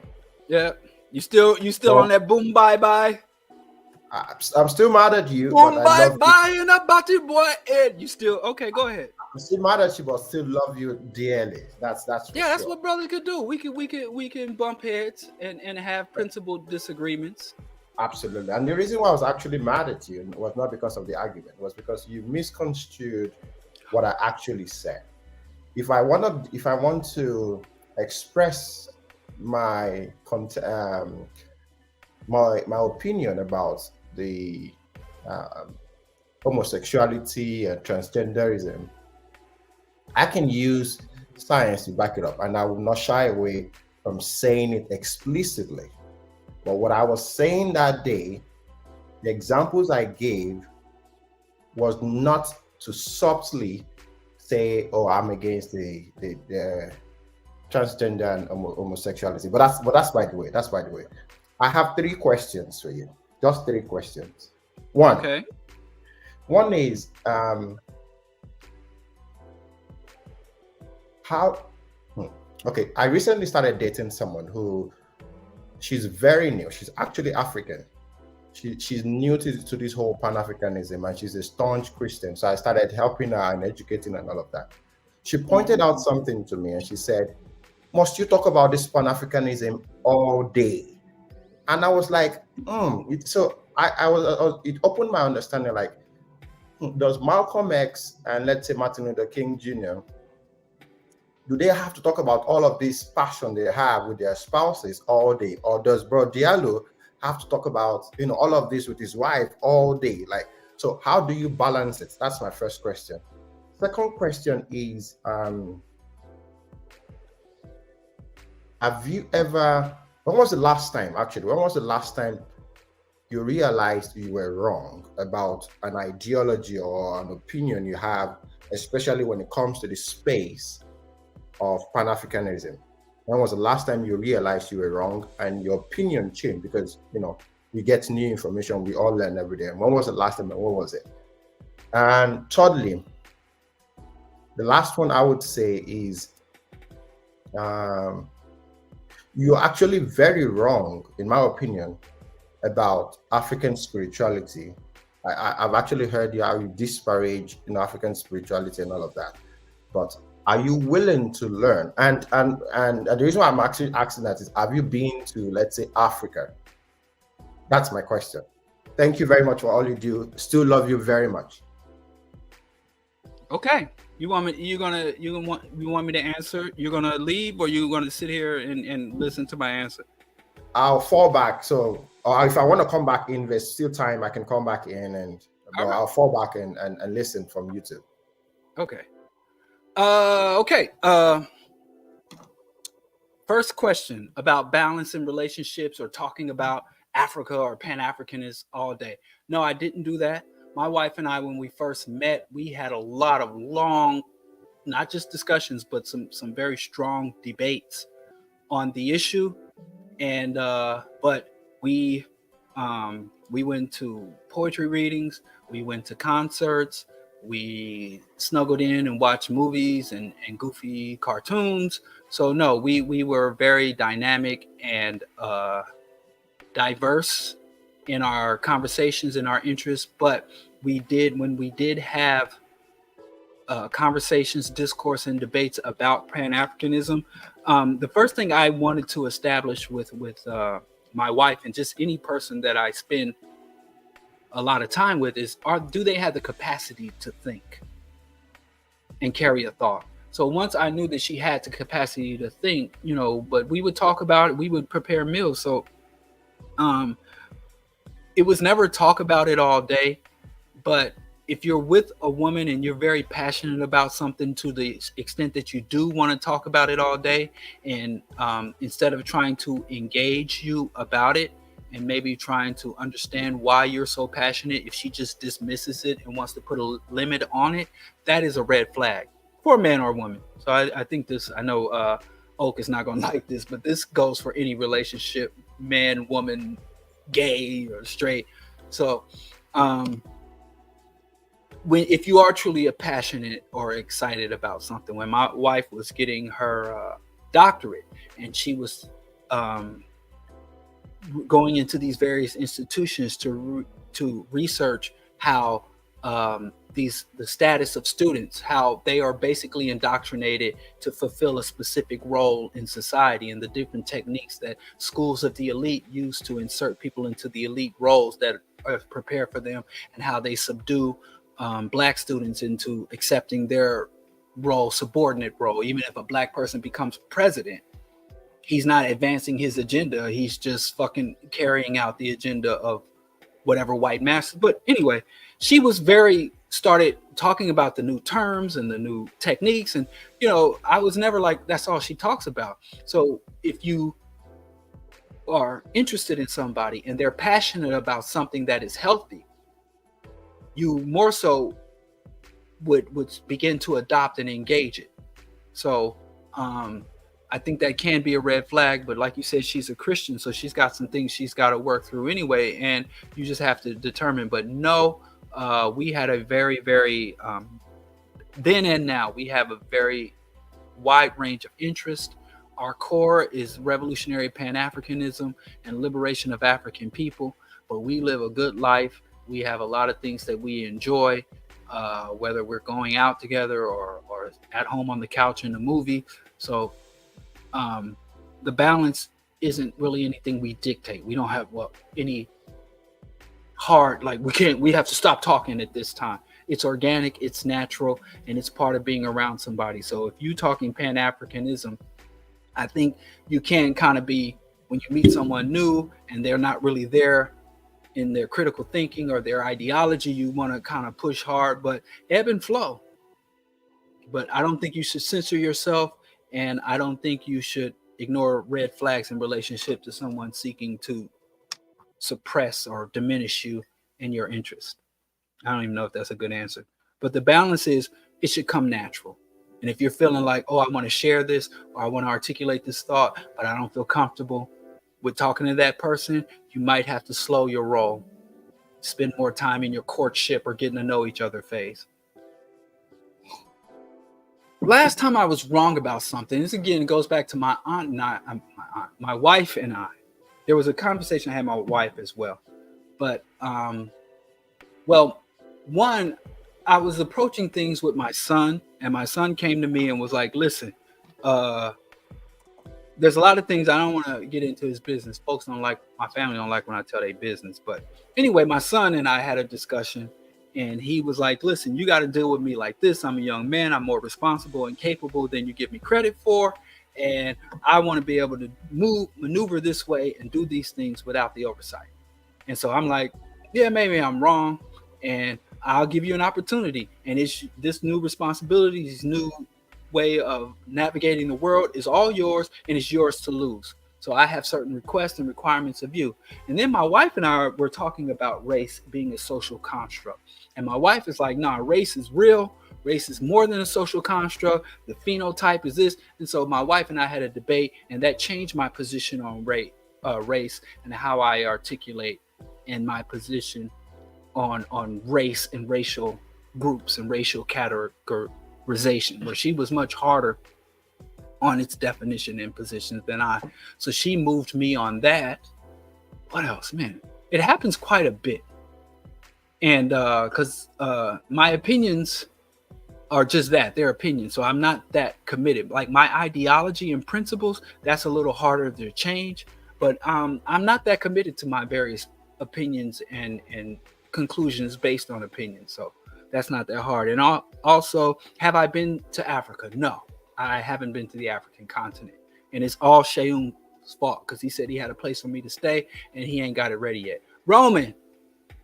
So no. But anybody want to send me a ticket? I'm enthusiastic to go to the continent. Holla at your boy. Roman. Yo, Diallo, can you hear me? Yes. Hey, brother. Is this Nicki Minaj's alter ego? Nah, man, I wish though. Oh. But as always, thanks for having these real talks. It's always great to hear your opinions, you know, having these real world issues. So I'll keep this short. You were talking about how we're not really making progress and how people are pretty discontent. And it got me thinking about the protests in 2020. You know, the Black Lives Matter movement was really flaring up. And I'll have talks with people about, you know, that whole thing.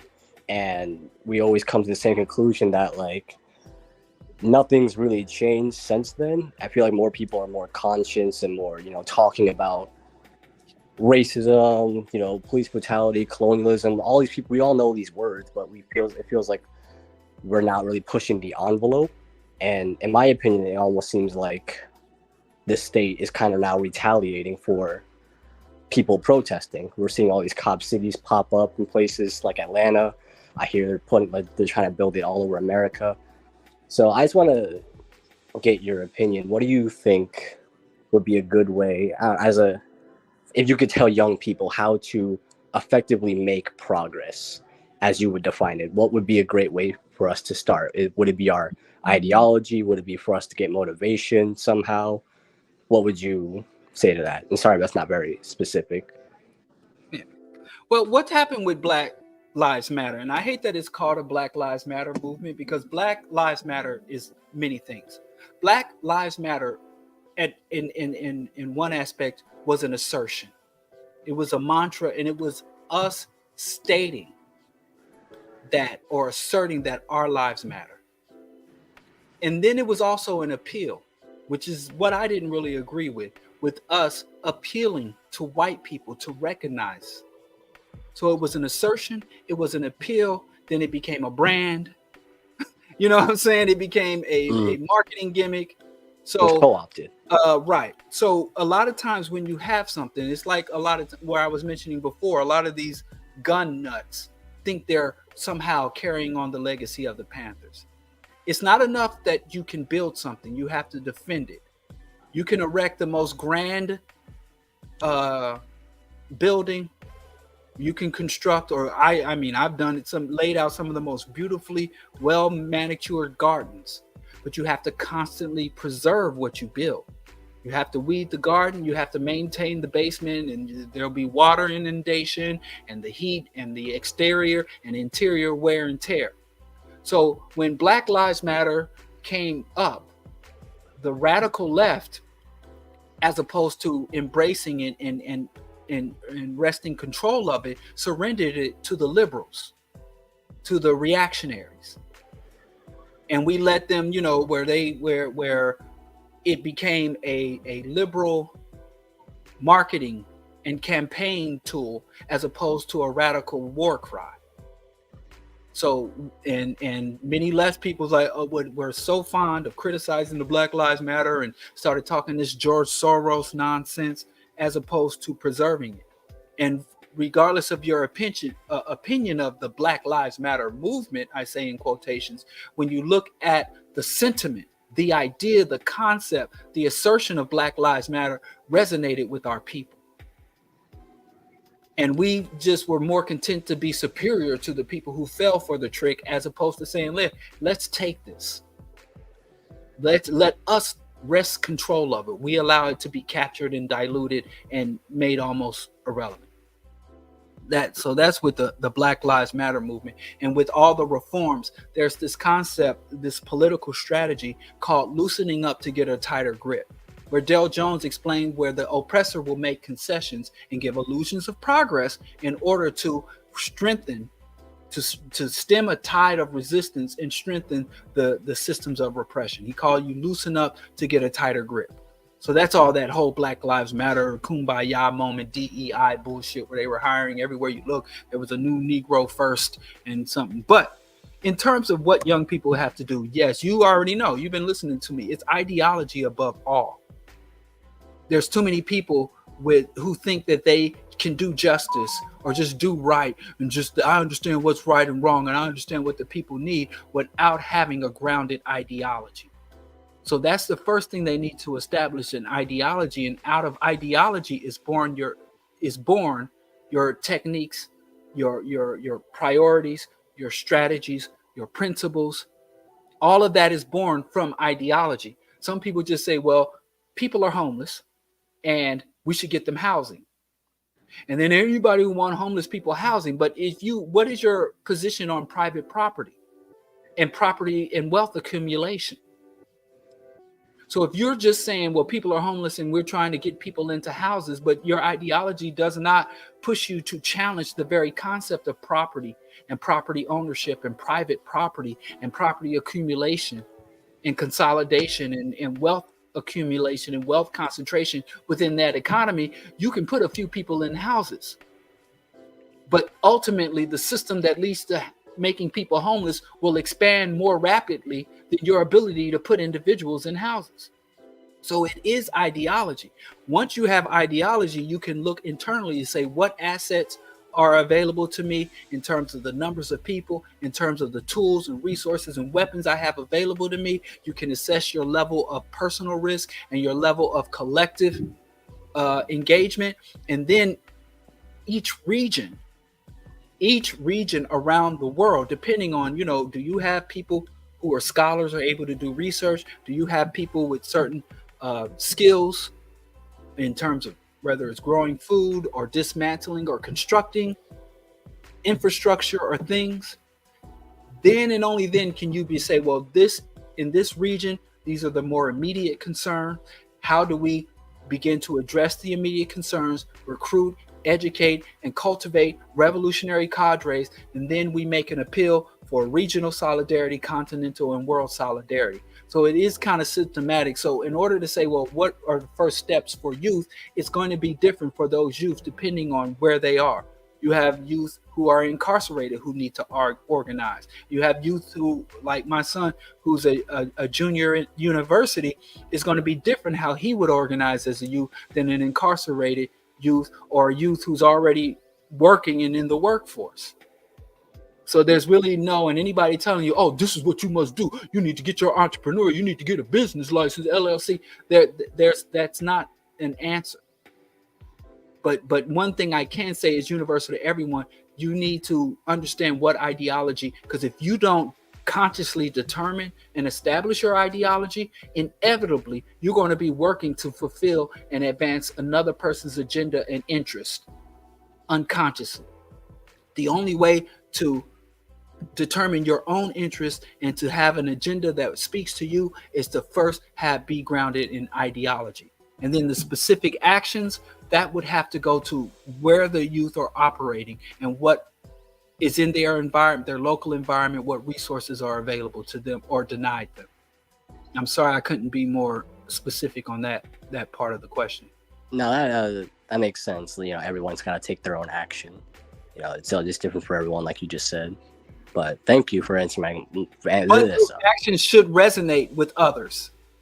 Like here, you have groups like Ujima Medics who do, you know, first aid and acute injury instruction.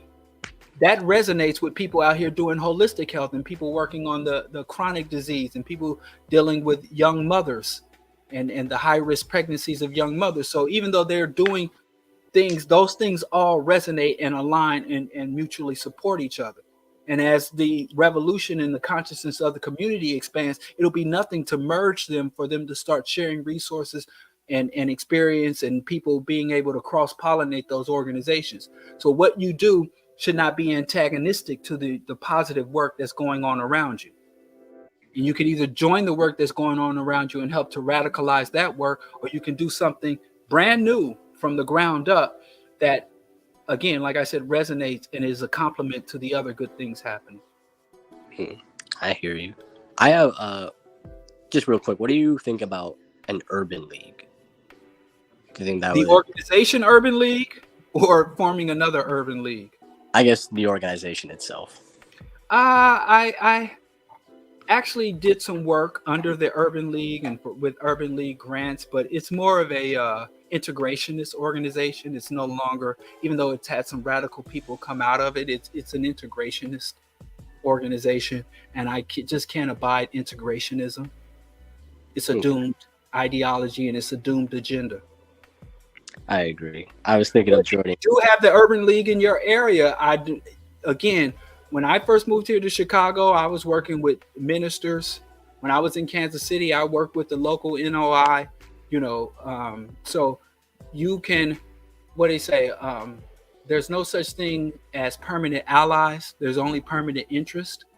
So you can have temporary allegiances or cooperate or coordinate on projects with other groups, even if it's not a fully Pan-African or revolutionary group. Especially a lot of these old groups that got a lot of resources. We were just working a few months ago with the Rainbow Push organization on some other things. I was working with the local congressional and mayoral candidates to advance some policies related around criminal justice. So, you know, and they were both Democrats. So depending on what, you got to be strategic especially when it comes to politics. You got to be cold, distant, and calculating. Yeah, I like that. All right. Well, yeah, of course. Right. Hey, like if you would be interested, like I don't know how much information you could share. If you could tell me the location and give me some other details, I can give you very specific actions if that's what you're looking for, because I know that's quite unsatisfactory to me. No, what you said is very useful. You have to be cold. And I'm reading Black Power right now by Kwame Ture. He talks about coalitions and how Black people have been kind of screwed over a lot from this country by forming with people who just use our interests like a political football and throw it out when they want it. So that cold distant. But here's the thing. Why are other people able to come and exploit our talent and resources, able to come and divide and conquer and manipulate us, but we don't seem capable or keen on doing that to other groups? What's the difference between them and us? That's what I'm asking myself. And ideology. From the day they're born, the average white child, if they don't know how to read, it's a redneck. Like I said, where you know, you'll find this thing where people are like, oh, I have to go back to Africa to find my roots.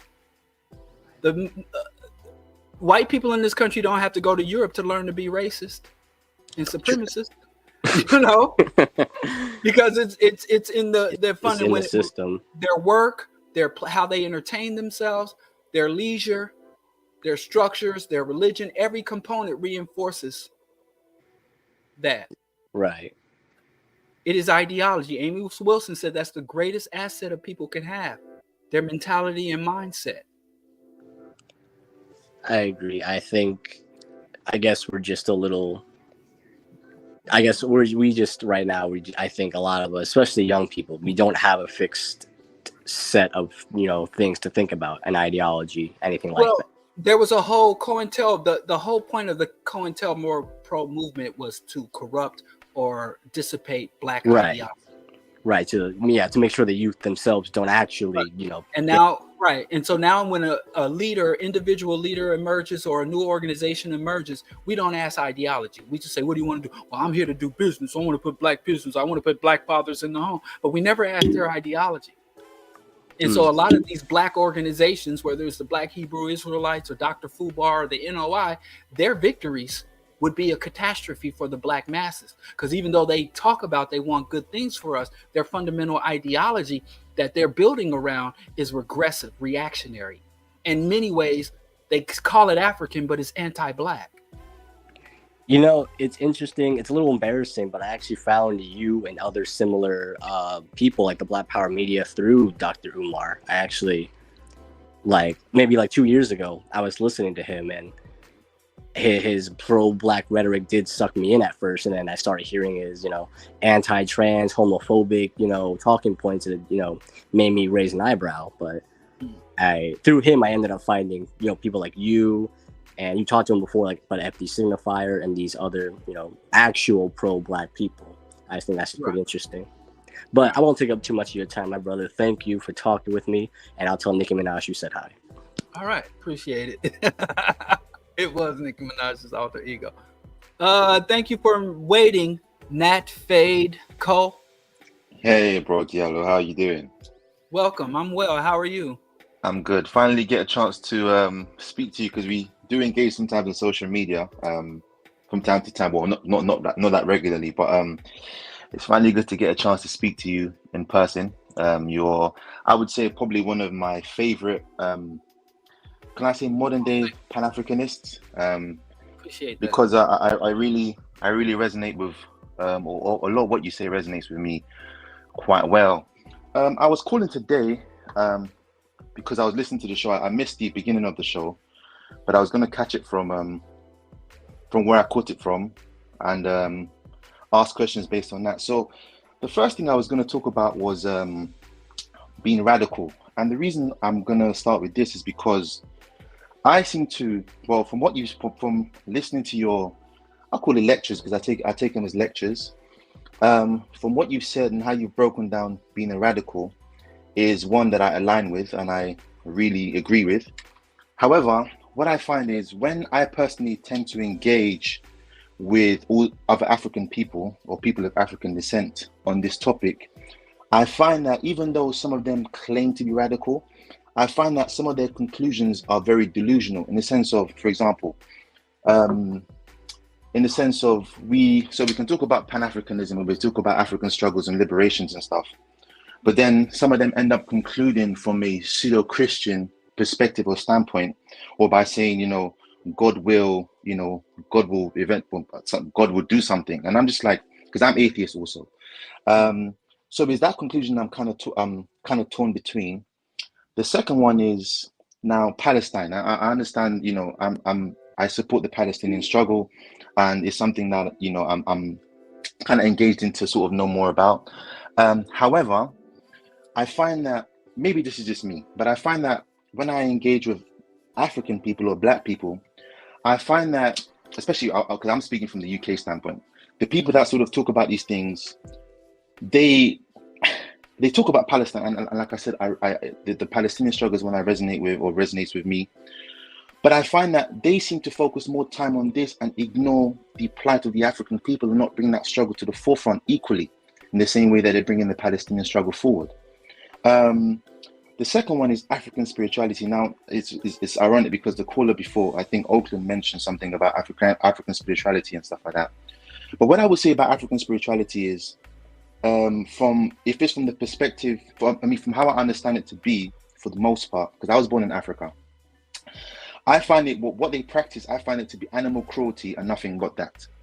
That's what I find it to be. Like, it's not even because people, the need to want to sacrifice an animal or sacrifice or surrender a life in order for you to get cleansing, for me, is just weird. It's just not, it doesn't make any sense. And then lastly, on politics, I would say this relates to the Black Americans, or if they want to be identified as that, and also the people on the African continent. Now, I think when it comes to the politics aspect of things as well, I find that even though many people talk about like the progressive things and stuff like that, I find that we're also engaging in this from a very regressive standpoint. It's not radical enough, because again, with politics, it's almost like, I'll give an example, because I'm Nigerian. So in Nigeria, for example, there are many things that are known, right? So the last contestant in the last general election that many people were pushing for was a guy called Peter Obi. And Peter Obi, his rhetoric sounded good, but upon investigation and looking into the political, so he had allegiances with a political party called the PDP, and eventually defected from that, and then went and joined the Labour camp. So it's almost like, I mean, for him to even do that, or do that in itself, shows where he kind of like lies. And this is someone who a lot of Nigerians were sort of hopeful about, in the fact that he was going to bring a better Nigeria. And I was just like, well, he's just shown you that he's defected from one camp to another, and it's like that breaches. So where does his ideology lie? If he can just defect, as he chooses. So I also find that there is a warped concept behind the understanding of politics as just generally as Black people, and how we're supposed to utilize politics to progress us as a people. I don't know if any of what I've said has made any sense, but I'm looking forward to hear your responses on the questions I've asked. Thank you. Okay. I don't know if I'll get to everything, but I'll try to give an overview. I agree with what you said on African spirituality. As radicals, I think that African religions and African spiritualities should be more intensely scrutinized than we do Western or alien religions. Right. Or be honest with, I think the only spiritual systems and religious and religious systems that are worthy of true scrutiny are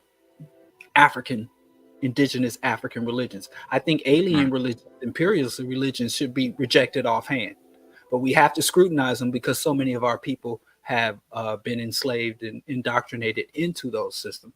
But I agree. I think there are a lot of, and I don't think if it is ours, we have every right to assess, transform, or dismiss it. If it is truly an African religion, it exists for us. We don't exist for it. Right. So I don't think we should be shy about it. And people get mad, like, how dare you criticize African tradition? But if I'm an African, it's not just my right, it's my obligation.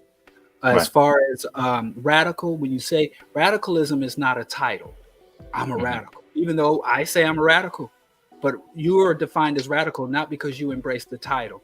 Radical is a technique and a methodology. Radicalism is looking at and understanding and comprehending things based on the root and the seed.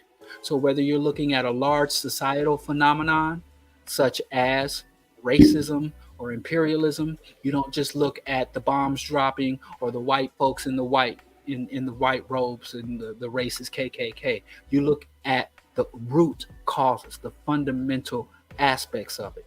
You dissect it to its core and you addressed it as its core. So it's not just enough for them to have black soldiers or queer soldiers on the front line, or it's not enough for the racist to take off their Klan hoods and put on suits and start using politically correct language.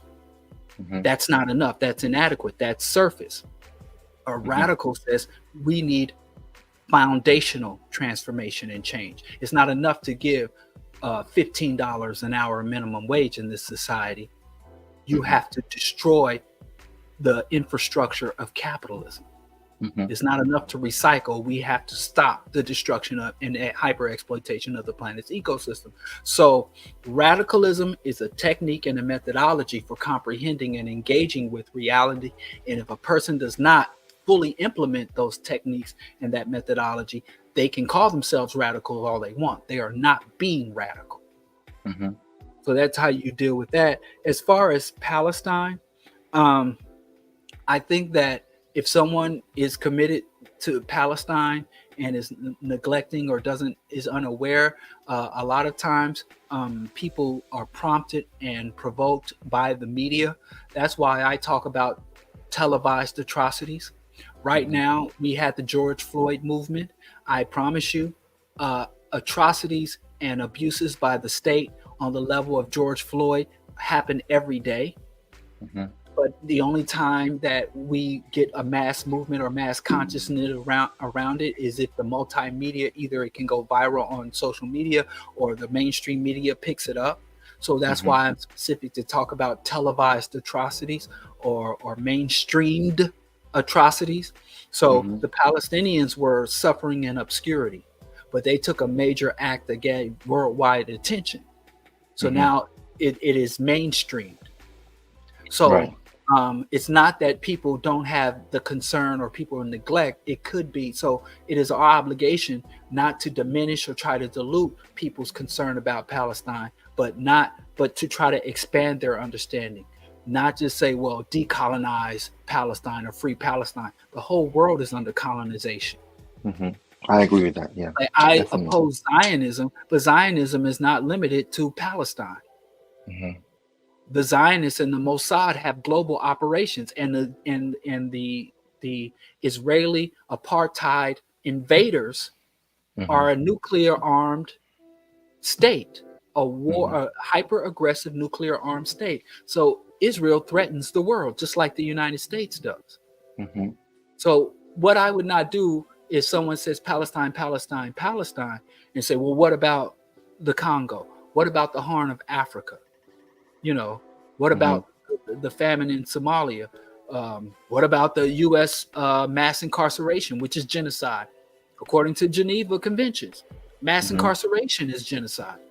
But to say, to inform them, say, wow, you know, I appreciate your concern and your interest in the work and your voice.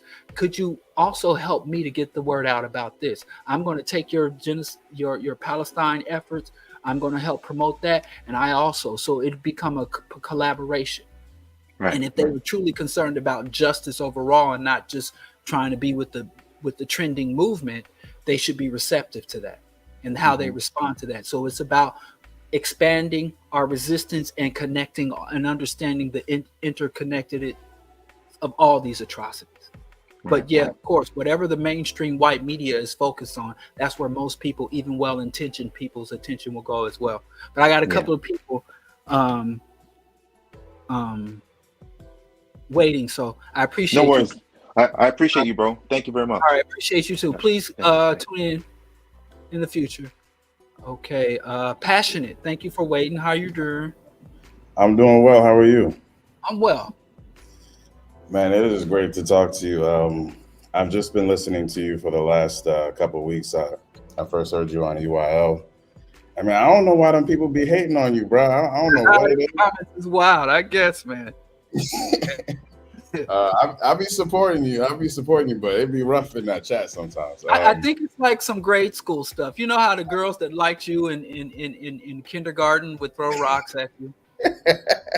Send you little letters. Yeah, I think it's a crush. They don't know how to process their affections. I see. Okay, well, that's why I could be wrong, but Yeah, we no, got it might be. There's a thin line. There's a thin line between love and hate. So maybe, I don't know. Some weird stuff's going on there. something like that. But I have two unrelated questions. And so if you bear with me, I got involved in movement work during Gina 6, when those 6 high schoolers were charged with attempted murder for beating up that white kid for doing that racist stuff. Right. And wow, that's back in the day, man. I know, man. Maybe listen. I was You young. said I got involved. That's way back when. That was like 2006, I think. Which is forever ago. This is America. We're fast moving. People don't know what happened last week. Yeah, I feel that. But I feel like I came into a really powerful space that was with a lot of experience and a lot of seasoned organizers. But during the last 10 years with this Black Lives Matter movement, I saw a bunch of movement formations come into existence that kind of were formed around, I don't know what better way to say it, but identity politics, specifically kind of the Black queer feminist lens. And I'm an avid reader. I've read a lot of womanism, Black feminism, radical Black feminism. And so I was eager to participate in these formations. But what I did notice after time, and I'm wondering what your thoughts on this, if this is how you would categorize it and how we can think about overcoming it, was these kind of spaces kind of turning into these kind of witch hunts for quote unquote problematic men,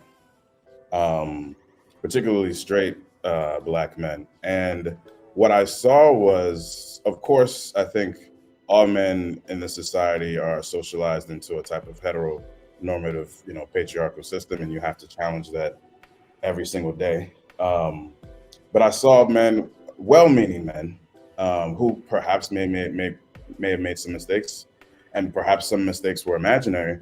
I saw them kind of under attack from these kinds of formations in ways that felt really disingenuous to me, and what I see as enormously destructive. I would dare say that some formations kind of collapse under this type of tension. And so that's my first question. If you see that as like a serious problem, and how we can kind of overcome that as a movement, because I kind of see the type of rhetoric, even though a lot of those formations have collapsed, to be quite honest. I see some of that type of thinking and ideology kind of restructuring itself into newer organizations, et cetera.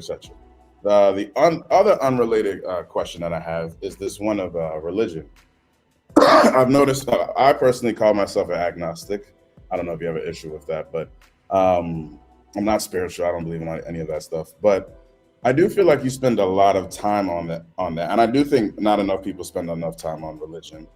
I am kind of interested in this idea of human beings kind of being, in a sense, doomed to kind of fear their own finality of their existence, the inevitability of their own demise against this like inconceivable kind of external eternity backdrop. And I wonder, this thing about religion, I do think in many ways it's a coping mechanism for that, because I do think human beings, given the type of intelligence and cognition that we have, are always going to be under this kind of contradiction of being fearful of death. Like, we have a desire to live, but we know that our existence is finite.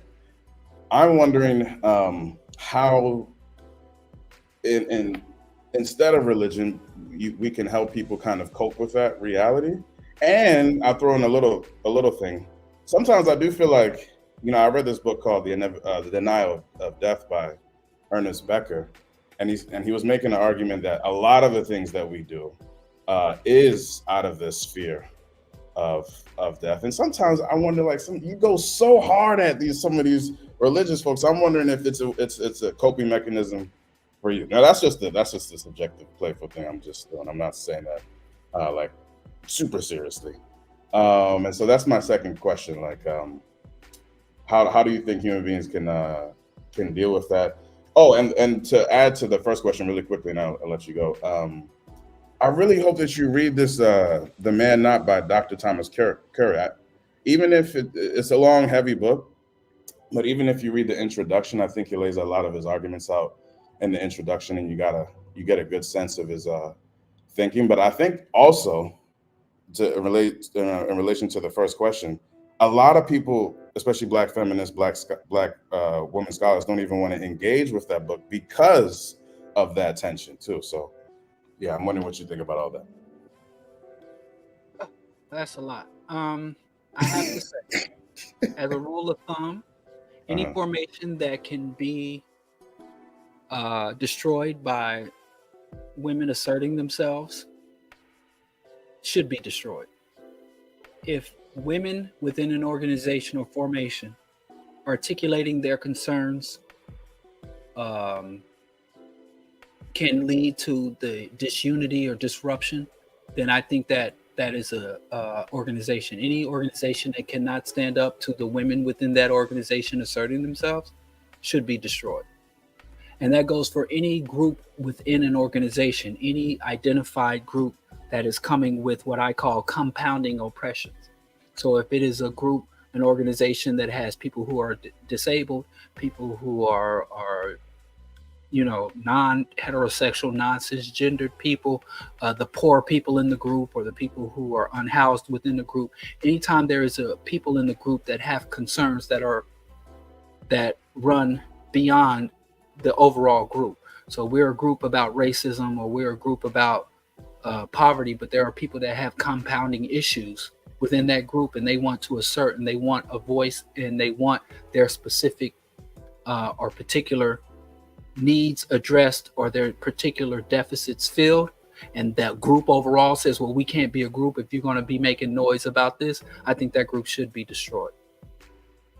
So as you said, where people are saying that the movement, our movement throughout history, has been dominated by men, and now that we heterosexual, cisgendered, masculine men are having to contend with sharing power, having to be content with the women not just being content with making the food and setting the table, and we sit around, plan, strategize, and execute, that we have to adjust to a different, where other groups and people who were ignored or suppressed now saying we're going to be heard too, and we want to have shared power, not necessarily be led, but be part of the leadership. We have to come to terms with that. And I have a lot of others that a lot of other groups of people have played the back, and it's uncomfortable, and it's a struggle that we have to acknowledge based on what you're telling me. That's my thing, that if I'm not going to be in this group, if these women are in here talking about men or accusing men, I'm not going to be part of this group. Then you shouldn't be part of a group, of any group. And am I misunderstanding that you're what you're saying that causes these groups to collapse? Any pro-justice or liberation movement that can be collapsed because the people within that group are advocating for more justice should collapse. Well, I agree with that sentiment, and if that were what I saw happening, I think that I definitely would want those formations to collapse as well. But I saw this kind of I think Black women have to go through so much, and sometimes they're like, the trauma that they can experience can be from, oftentimes it's from people closest to them, people, family members, etc. That when they get in certain formations, men who may not be the perpetrators of the trauma that happened to them become those punching bags, in which like unhealed trauma can manifest. Give me a specific example of how a man in a group becomes a punching bag. Okay. Are they physically hit? No. Because if a woman comes into a group and says, I'm uncomfortable around men, I don't feel safe around men, is that punching the men? No, I wouldn't say that. No. For a woman to come into the group and says that men should share power, and that there should be a more balanced. And give me an example of a woman punching a man or using a man of a punching gag. Give me a real world example that you saw within your organization. I can name numerous. For Just instance, one. oh, okay. Let's after a chapter meeting, people are putting, cleaning up and doing things, and then so one of the women noticed that all the men are putting away the chairs and they're not helping like throw away trash, and they say that, well, this is a artifact of patriarchy, like women can put away chairs too, or things like note taking, like, coming to like a meeting and saying, you know what, the last two people that have taken notes, to taken minutes for meetings have been women, and like that's patriarchal, and the fact that men didn't even think about doing that is like an example of like problematic behavior, etc. Okay, so you're saying being punched as a man, you felt punched bag. No, I don't want to use the word punched, but I'm just saying that there. But you said punching bags. So let's use your two examples. Okay, sure. The men started putting away the tables, chairs, and the women were picking up the trash. Mm-hmm. And one of the women said, why is there an equal division? Why was there men putting away tables and women picking up trash? How did that occur? Was that assigned? I think, what do you mean was there assigned? At the conclusion of the meeting, were men assigned to put away chairs and women assigned to pick up trash? No. How did that come to pass where all the women were putting away trash and all the men were putting away chairs? How did that even come to pass? I don't know. It could be just socialized gender roles that we have about distributing labor. I'm just saying that it became. So in that scenario, and okay, so you're just saying that everyone in that room who's trying to change and transform the society, organize, but when it came time to conclude the movement, everybody fell into their socialization. Perhaps this woman that's saying, hey, why are we falling into these predetermined roles that don't make any sense? Maybe we should shake shit up or break shit up. Or I agree with that. Let's consciously, instead of subconsciously engaging in action, let's conscious do action. Because we can't just be conscious in revolution. We have to be conscious in all our behaviors. So you weren't being punched. You had a sister that was more radical than everybody because y'all was just being revolution when it came to the movement or politics, but you weren't being revolution in your day-to-day mundane actions. I agree with that. Because if you have a situation where you're saying, well, everybody started just fulfilling their roles, when we know our role in this society has always been that of subordination, maybe we have to re-examine all of our behaviors, not just the political actions and political organizing, but our day-to-day personal behavior. Totally agree with that. So you weren't punched. You were actually given a hand up, not a hand out. I think the punching came afterwards, where it was men are problematic and everybody wasn't participating in these gender. You're holding back information because I'm only speaking to what you told me. I wasn't in that room. Okay, I apologize. So that wasn't a punch. So your other example. Note taking. Huh? Note taking? Oh, note taking. Was note taking assigned? Is there an assigned note taker? No. How did the women come to be the only note takers? Did you take notes?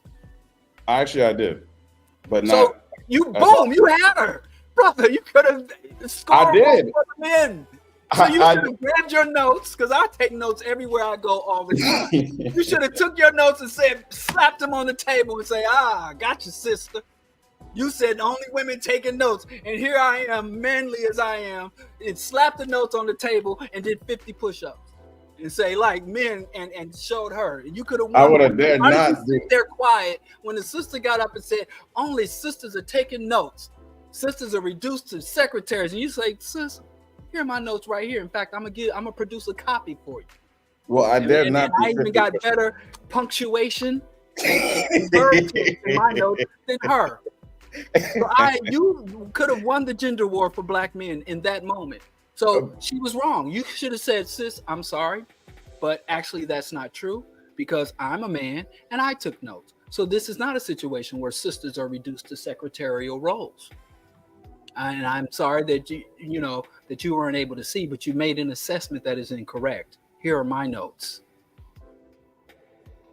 Well, yes. I mean, perhaps. And then you weren't punched, so you called out 2 punches that were never thrown. No, but the punching comes after, and how we talk about it. I asked you about the punch. I didn't ask you about what comes before the punch. Well, I asked about the punch. I said, give me one example of punches. You gave me 2 examples of non-punches. So let's try one more time. Give me an example of a punch. Well, I would extend those in terms of the conversations that came afterwards, which was, see, problematic men are in our spaces, and this is not something that we're all socialized into. That wasn't said. It was that men are the problem. And they're continuously the sister got up and said, men are the problem. Yes, these are how these conversations are articulated. No, see, wait. A sister got up in the meeting, after the meeting, after the notes were taken and the chairs were put away and the trash was thrown away. A sister just got up in that meeting and said, men are the problem. Well, no, it didn't sound like because that. Let me give you a scenario how the thing is coming together in my imagination. Sure. You had sisters that articulated an issue. Right. And when she articulated an issue she had, men says, you're punching us. You're attacking us. No. And you acknowledge what Black women go through. A woman that, if she is a prototypical, statistically at the top of the bell curve, common Black woman who has faced certain abuses, certain diminishment, certain oppression, and so she articulates an issue. And instead of being heard and have her issue engaged by explaining why the men are moving the chairs and the women are putting, or explaining that she was incorrect about the note taking, you just had her being accused of punching. No. Or attacking. Or as you said, let me go to my notes, because I don't have a woman here to take notes from me like y'all do. You said that the organization was dissolving and collapsing because this woman running her mouth. No, man. That's what you said. You said collapse. Then I didn't communicate it. You used the word attack. And then you said identity politics, sounding like a MAGA. You said these identity politics sounding like a right winger. So a sister's like, listen, I expressed some curiosity, some things I was concerned and curious about, and I get accused of punching. I say I'm attacking. I'm going to collapse the group, and I'm engaged in identity politics when everybody here has the same identity as me, oppressed African. And so through all that, and if she was like, you motherfucking men, goddamn you men, that's reasonable. Let me lower my voice. I don't want my wife hearing me talk all this stuff. But I just saying, you might want to revisit that. But I'll just have to go. Now, if you had given me an example where the women are out of pocket, believe you me, I would say, oh, that's crazy. But are you saying that you haven't seen in these spaces where things are articulated as essentially only pathologizing men and not seeing it as like we're all socialized into this type of patriarchal society? Have I been in a space where, not by Black women, I've been pathologized by white people and by white institutions? I cannot say that I've had an experience in an organization that I've worked within or worked with where the men are pathologized, and many of the wounds that the men suffer in many of those formations are self-inflicted. But I'm asking you for examples, and you've been in those rooms and you can't seem to articulate an instance. Well, I can. And by the way, you asking me for something you got all the experience. Well, I'm asking you to share with me, and maybe if you share with me a true instance of punching bag or pathologizing men that you've experienced, maybe I'll be like, wow, that happened to me, and I didn't even know it was happening to me. So you're the one that brought the topic up. Now, so I would ask you one more time, do you have an example? Give me an example where you were pathologized by a black woman? The punching came as how these situations were talked about, is the point I'm trying to make. They weren't black women just punching on black men for no reason. It wasn't for me like a restorative process. Like, how can we all be better to create a space where men and women can coexist and we're not hurting each other? Give me a specific example. What was said? What did a black woman say in that grouping? So for instance, the one about the trash, that a woman brought this up the next meeting, that's what she had noticed, but it was talked that as men always failing to live up to what these spaces will require of men, and not as if women were also grab a chair at the second meeting. Did she grab a chair? Did a brother take it upon himself to pick up some trash? Yes. Oh, problem solved. Move on. Yes, but like the reputation of men were damaged, and that continued to where everything that could be interpreted as patriarchal. The reputation of men was damaged by that incident. Yes, to where they were seen problematic and therefore like less trustworthy, less reliable. Oh, they're just like because of the trash and.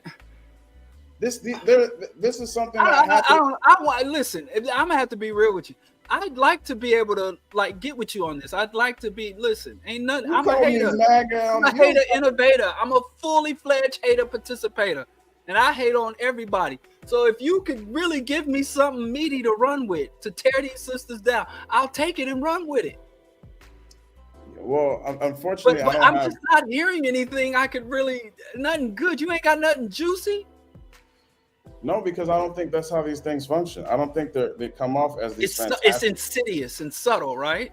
Man, look, I don't know if I trigger you with like the word identity politics, so you think I'm some undercover like liberal or something like that. My politics are very radical. I'm reading Tip of the Spear, and I'm loving every bit of it. So I think that maybe I didn't communicate this correctly, but I do think that the way that we talk about certain tensions that exist do in fact, I think, have demonized men in ways where like they're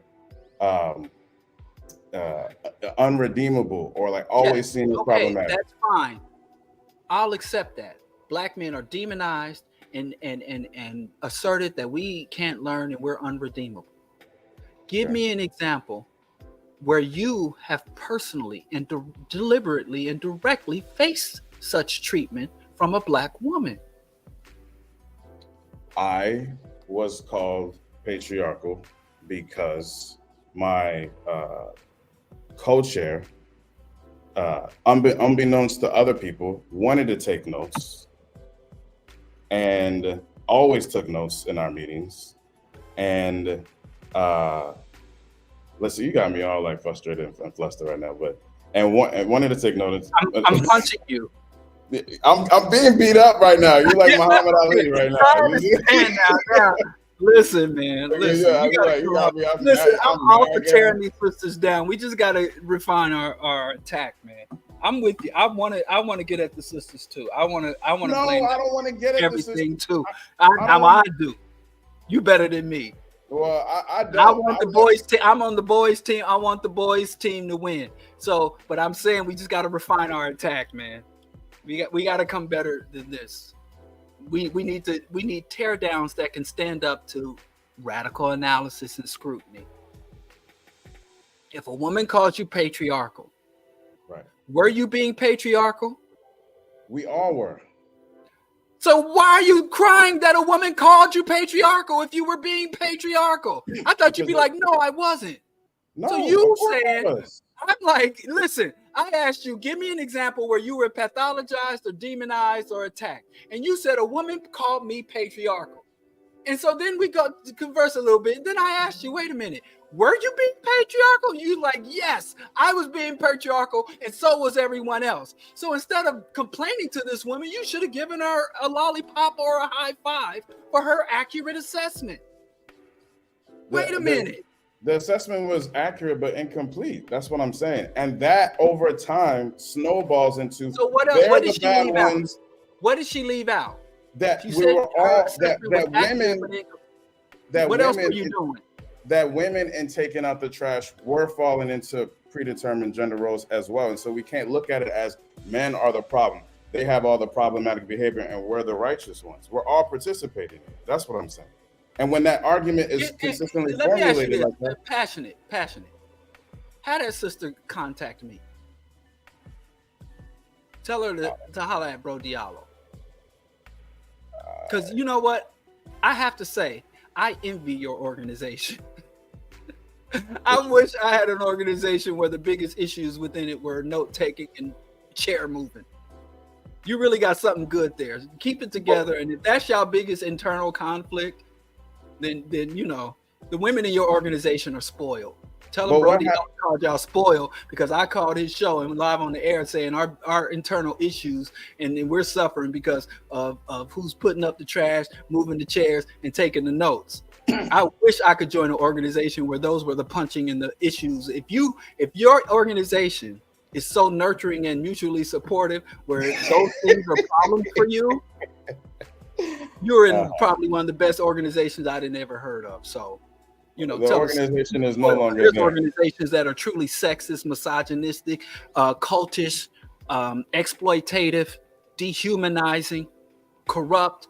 We got black organization out here talking about their liberatory. Dr. Fubart and stole $700 million from the hood. So let me tell you something. For all the stuff I'm saying, y'all doing something right, because these are the issues that you're forefront of your mind. When you think about your organization, it's got to be one of the best, most well-running organizations. Okay, now I got to wrap this up. I can't even get back to Oak.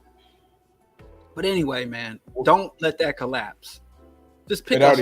It already did collapse. Next time, huh? I'm coming right now. It already did collapse. But can you speak a little bit to the second question really quickly? Let me go to my notes. And now you're gonna get me in trouble. Now I'm gonna get demonized. No, that can't happen according to you. So. Oh, the whole thing coping with death. I have to get with that later because that whole thing where we're doomed to be theological and repressed by our own intellect. That's way too much for me to get in this, and I have to wrap this up. You're gonna get me in trouble. All right. Because I don't live I'll take my. You do. I can't just do what I want to do the way I want to do it whenever I want to do it. Well, I'll take my MAGA liberal self away. Thank you. This is an anarchist household. We're ruled by logic over here. So. Okay. Well, I'm gonna go back to my MAGA black MAGA meeting and. Okay, Negroes for Trump. All right, bro. Thank you for tuning in, and we'll pick this up later. Don't forget it because I do want to talk. You brought up some good issues. All right, bro. So I do want to pick it up later with this death and theology thing. That is a very good point. I don't think we deal with enough. All right, bro. Oak, I'm going to have to get with you next time because I have to wrap this up. I got to go. I'm way over time. Appreciate. Like, share, subscribe. Thank you all. BroDiallo Show will be back next Monday. Thank you for your contributions, super chats, all of that. And I'll see y'all next Monday and BYL Friday.